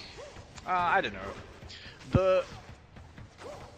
So the coolest parts of Act 5 are the parts that I kind of like are the worst to play, I guess, and that's just kind of like an unfortunate contradiction. Like the coolest parts of Act 5 are areas like around Harrogath, where it's like the siege is, going. But then it's just like tunnels. And then just like a weird repetition of like the whole siege map, which doesn't really make any sense that far away, but, And don't get me wrong, of course, Act 1 and, like, Act 2 is mostly just desert, but I feel like the interludes in those acts do much more to kind of break things up. And I guess this is the biggest interlude in Act 5, and yeah, it kind of sucks, because it's just like a bunch of stinky levels of Stinky Cave. And then just the most, like, irrationally and insanely dangerous boss, like, mini-boss fight in the game.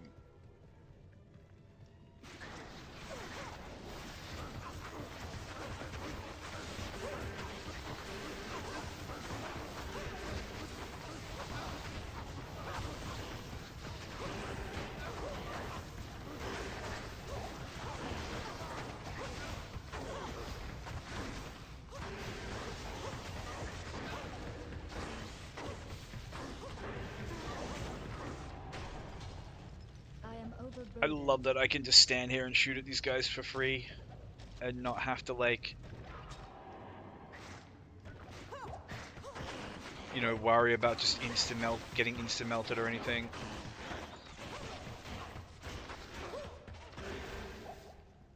Slow is so good. But yeah.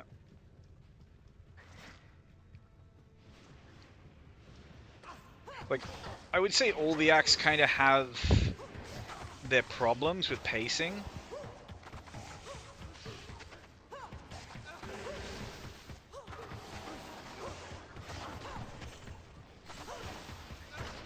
But when I say problems, I mean that in the sense of, like, you know, we're explaining why it's not perfect. We're not saying it isn't good. Because, like, I think Act 1 has really good pacing. I think Act 2 has really good pacing.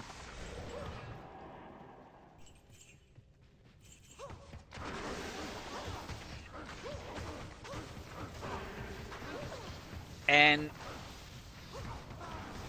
the fact that the desert isn't broken up in Act 2, like you have, you know, the desert and then a bunch of, like, desert tombs, if that makes sense.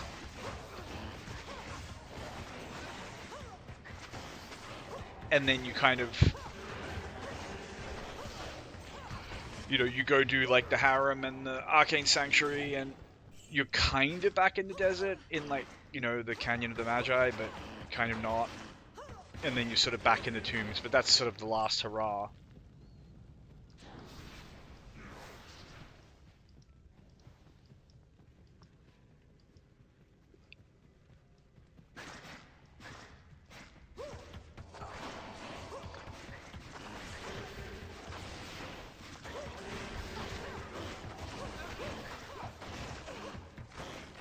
And then the last desert area is pretty interesting. Even though the Claw Viper Temple is kind of just a copy paste of the other underground areas, it feels a little bit cooler.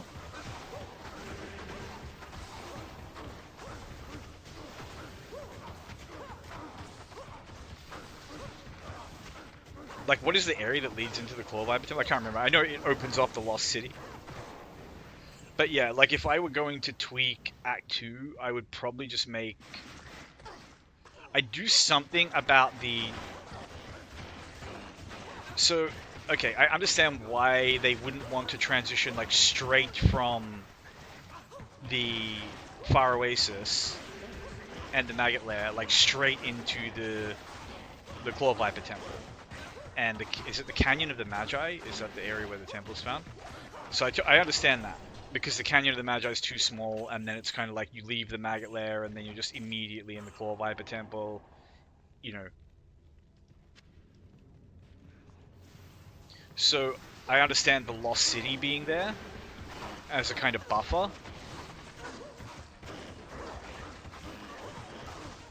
But I think the Lost City could do with being, like, somehow smaller, or having a more clearly, like, signposted exit or something, if that makes sense. So it's kind of like, you know, you're just sort of in this last race, and you could sort of just, like, the option is there to kind of run through it if you're, like, paying attention. Okay, there's something really horrible over there. It's just these freaking wenches with their ant damage curses.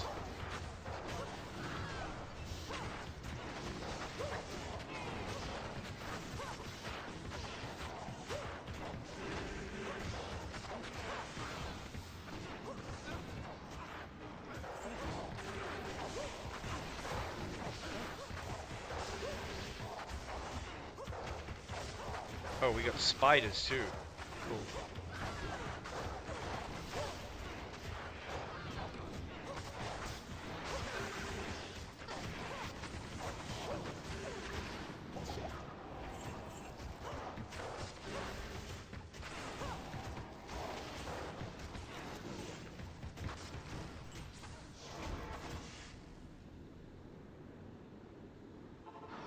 is so dense in that area Good evening.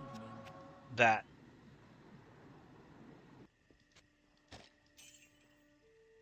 I can't even like make a little bit of space around the entrance to just like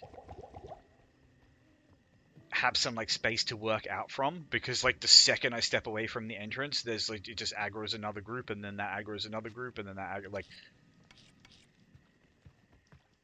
Evening.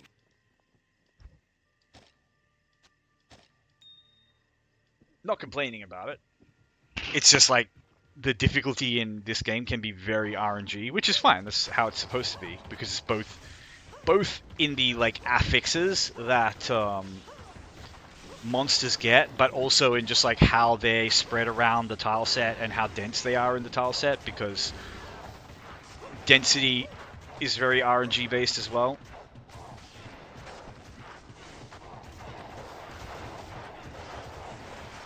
Ugh, when there's only one of them, you can't easily get the curse procced.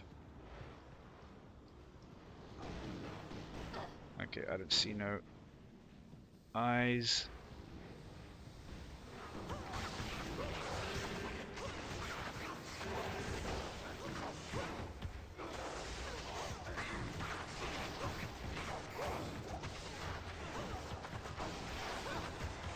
But these areas should be challenging. And this area is not that challenging with the vanilla enemy composition. Like, don't get me wrong, Act 5 has some really dangerous enemies.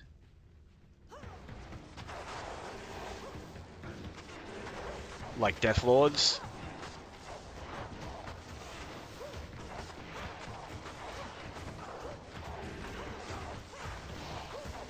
And these things.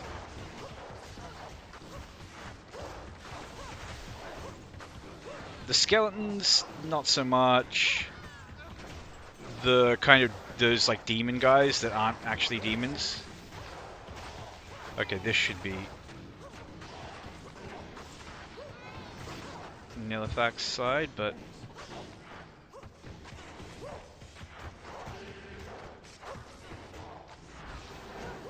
let's just get these things, because it's just going to nibble on our ass the whole time, and it's just going to make everything annoying.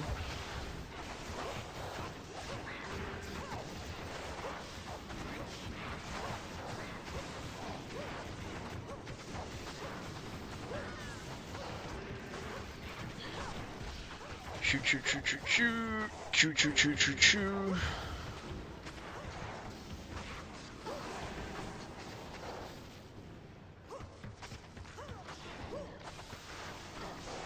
You know, like the layout. If it's not deliberate, it's a funny accident that it's kind of designed to make it very like open and scrappy and like hard to isolate fights.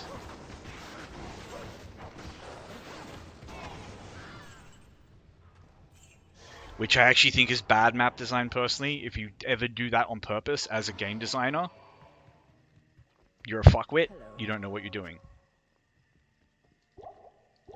Like, Not here. you know, if you deliberately design your maps in such a way as to like make it so the player can't use positioning as a form of skill expression, then what do you want them to do? You know what I'm saying? Like, then what do you like? How do you want them to like engage with your map? If you see what I mean, like that's a really, really fucked up way to think as someone who's designing things that are supposed to be fun. I'm not saying the person who made this was thinking that way, but I definitely know there are game designers out there that do think that way, and they try to justify it as like, well, it's supposed to be challenging, and it's like, no, that like, so like a way to make a map challenging would be to make it so that, like, let's say there's a choke point, and then the choke opens out, and there's like extremely dangerous things on the other side of the choke, and if you like push through the choke and overextend, you get absolutely just destroyed. But you could like occupy the choke and do that safely, but then it's like, but then there's these enemies that can like cause you problems if you try to do that. So if you actually look at the like good game design of games that are supposed to be challenging, it's like the maps tend to favor the players, but then the enemies. So like, okay, the maps are kind of tactical and can like favor the players, but they can also favor the enemies because the enemies can quote unquote play the map as well, if that makes sense. And even if it's like a little bit RNG, that the enemies have tools that can mess with your ability to just sort of sit in strong positions and pull ads into kill zones and stuff like that. But it's like you should never be thinking like I don't want my players to. Oh, I think so. That means it's this way. So you'd never be thinking like I don't want my players to play like that, and I want to take away their ability to play like that. Like that's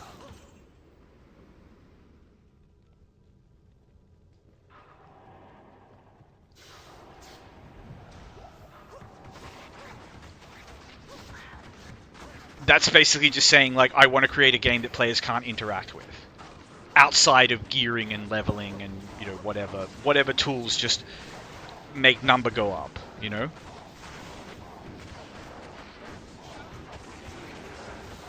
Yeesh, mercenary got absolutely chunked there.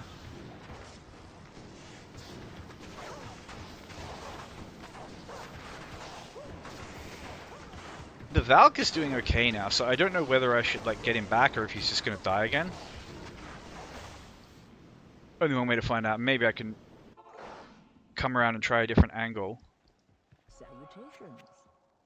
But yeah, as I was saying, like, so you want to do things like that, like, like, if you were to do something like that, I can tell you 100% because I play some games like the Tide games, for example, which are very, they can get quite hard, and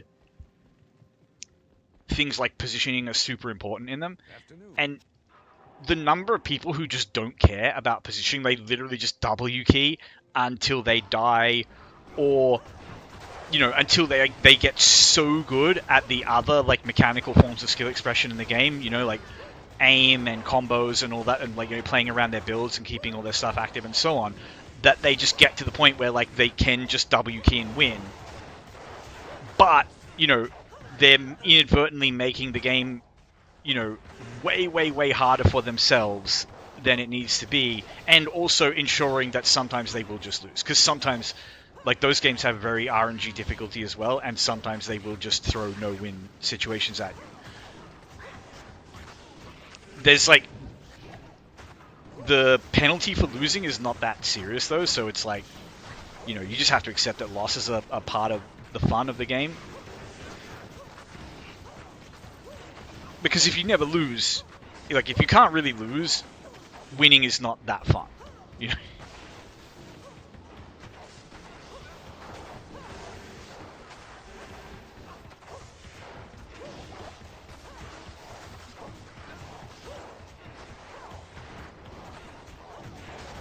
Ugh, grinding through these things, the immune to physical is...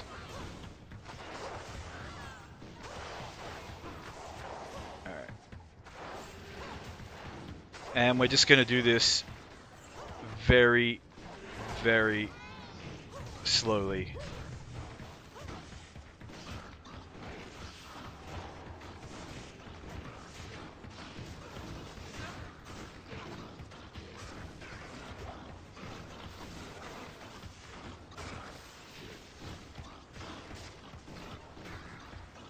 Something just like 100 to 0'd my Merc, and I did not hear a corpse explosion.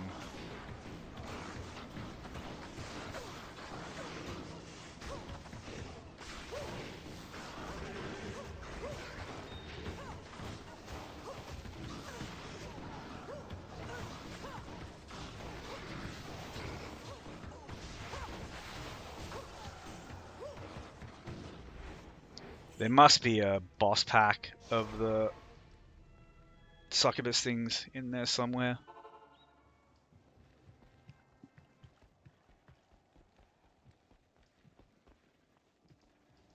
What is it? But yeah, so it's like I'll give you an example of like, Good afternoon. so like in the Thai games, there's a lot of chokes that you can really easily hold, right? And just holding a choke can like completely trivialize a lot of gameplay.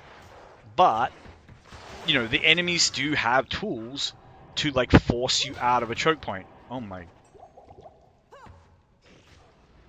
Oh wait.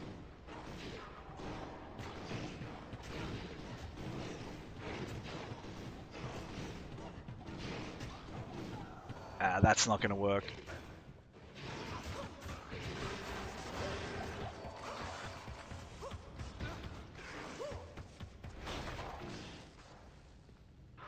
Hey, go stand on the corpse. No?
Okay. Alright. Which corpse was I anywhere near there?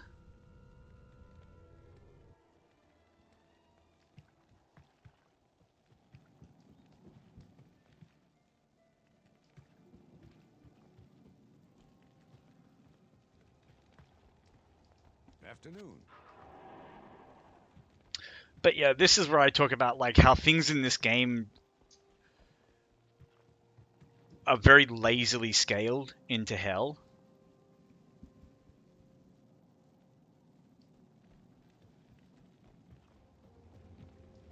Like, there's just literally no reason for Nilifac's corpse explosion to have that much range.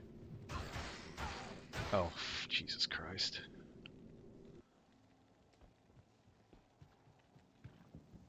I may not actually be able to get back there.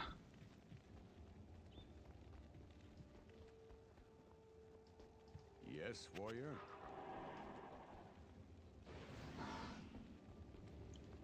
I'll try one more time. But yeah, there's no reason for it to have that much range and to be able to like just instantly do like 1,000 damage. And I understand I have like terrible resistances, and that's fine. But it's like, so like, what do I do as a player to engage with that as a fun mechanic? And the answer is nothing.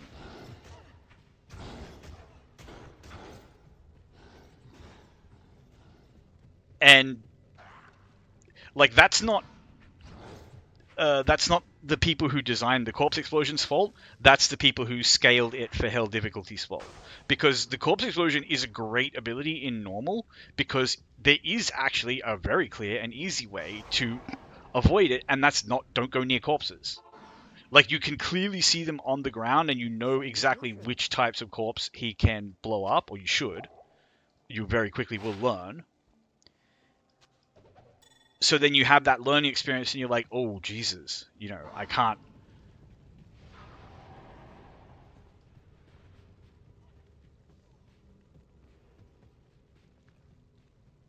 Geez, the paths I took. Of course, yep. They're just like...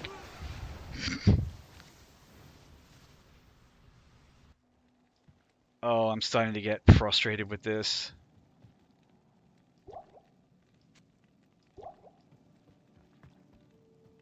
Oh well, it is what it is. And, you know, the best part is, like, I can just get back there and just be like, boop, one shot again from, you know, like, I didn't even know which corpse it was.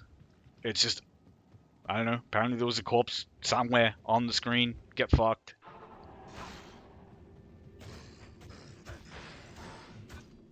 But as I say, it's just like,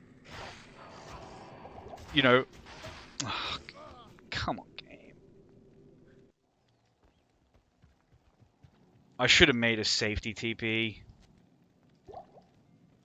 The problem is, like, I kind of just want this done because I actually need to go and do something, and Good morning. yeah. Maybe I shouldn't have started it at all, but whatever. I'll try to get back there. There's no reason why I can't. I just need to be a little bit smarter about it.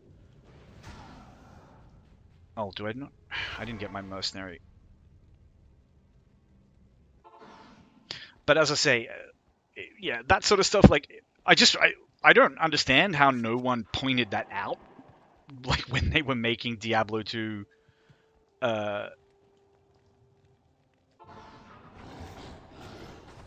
Resurrected. That, like, at no point in the kind of production of that game was anyone like, hold on a minute. Like, the way we scaled things for hell difficulty is clearly just like a, you know, like everything was just run through a multiplier without, you know, any kind of individual checks and balance or balancing passes actually being made. Because, is there a reason why I'm, like, just slow forever? Oh, because this is just how disgusting freeze is in hell? Like, I have to go back to a healer to get unfrozen? Like, Jesus Christ. And I know someone's going to say, like, you know, like, just don't play solo self-found melee characters. Wait. Oh, no way. Did I accidentally pick something up?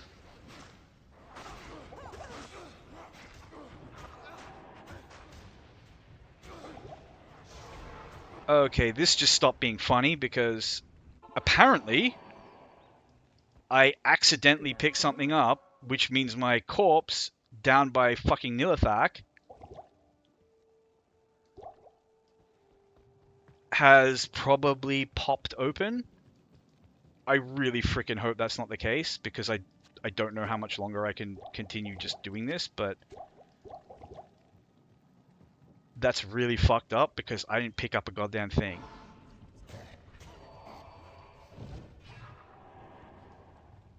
Wait, it just said I had a corpse on the map.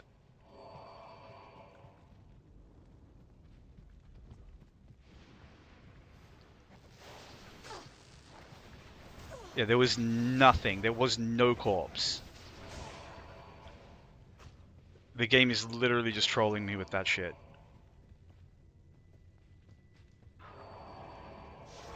Alright, safety TP.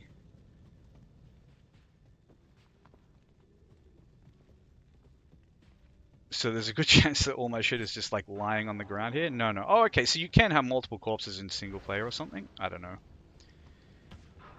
Anyway, round 2.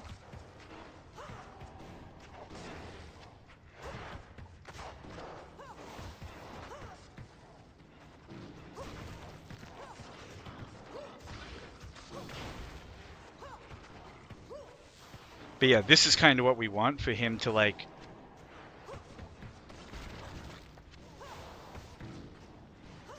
try to kill our mercenary with them.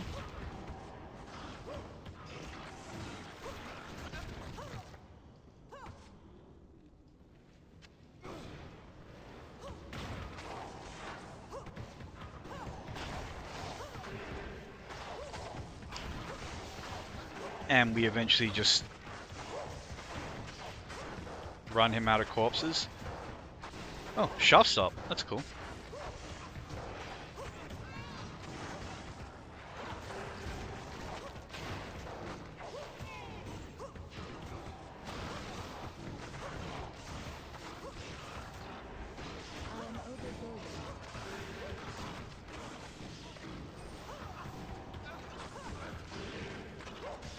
But yeah, the range on the corpse explosion really needs to be reduced.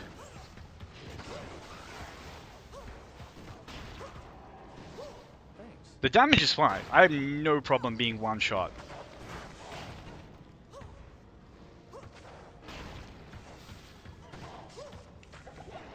By something like that.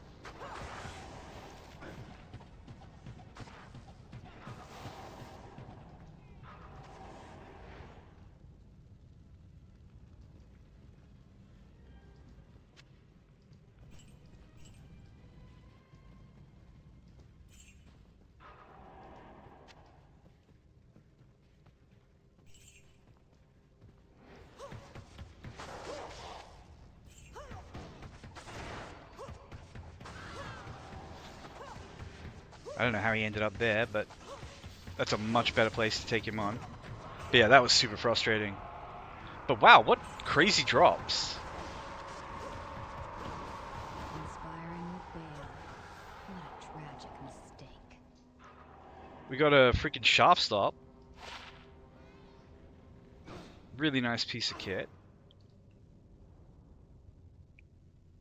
I wish there was a good, like, resistance helmet. Impossible. Like a good rune word resistance. Even if it was just like 20 resist all or something.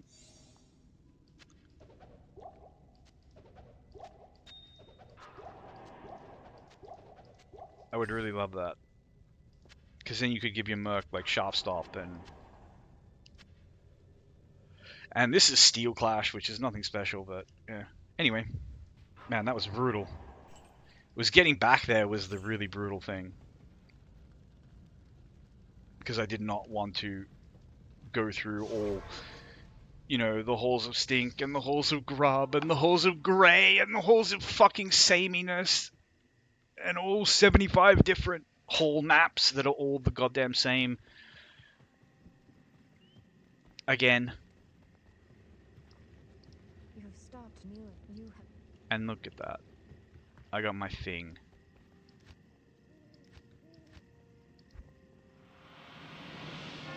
And I might wrap it up there. I didn't even count as doing Blood Raven, so hold on, I'll go talk to Kasher and get my reward for that. Yo, there's no actual reward aside from it not like telling me to go talk to her. There we go. And that's a cool find. Not the best like MFing here, but I just really need another level, and then I can put the Skulders on and I'll maybe find some things. I can get it socketed, get a Topaz Jucked in it. I think I can get the Shaco socketed as well. I'm not sure. I've used one socketing quest. Oh no, I've used two because I used one on the mask. Anyway, take care. Thanks for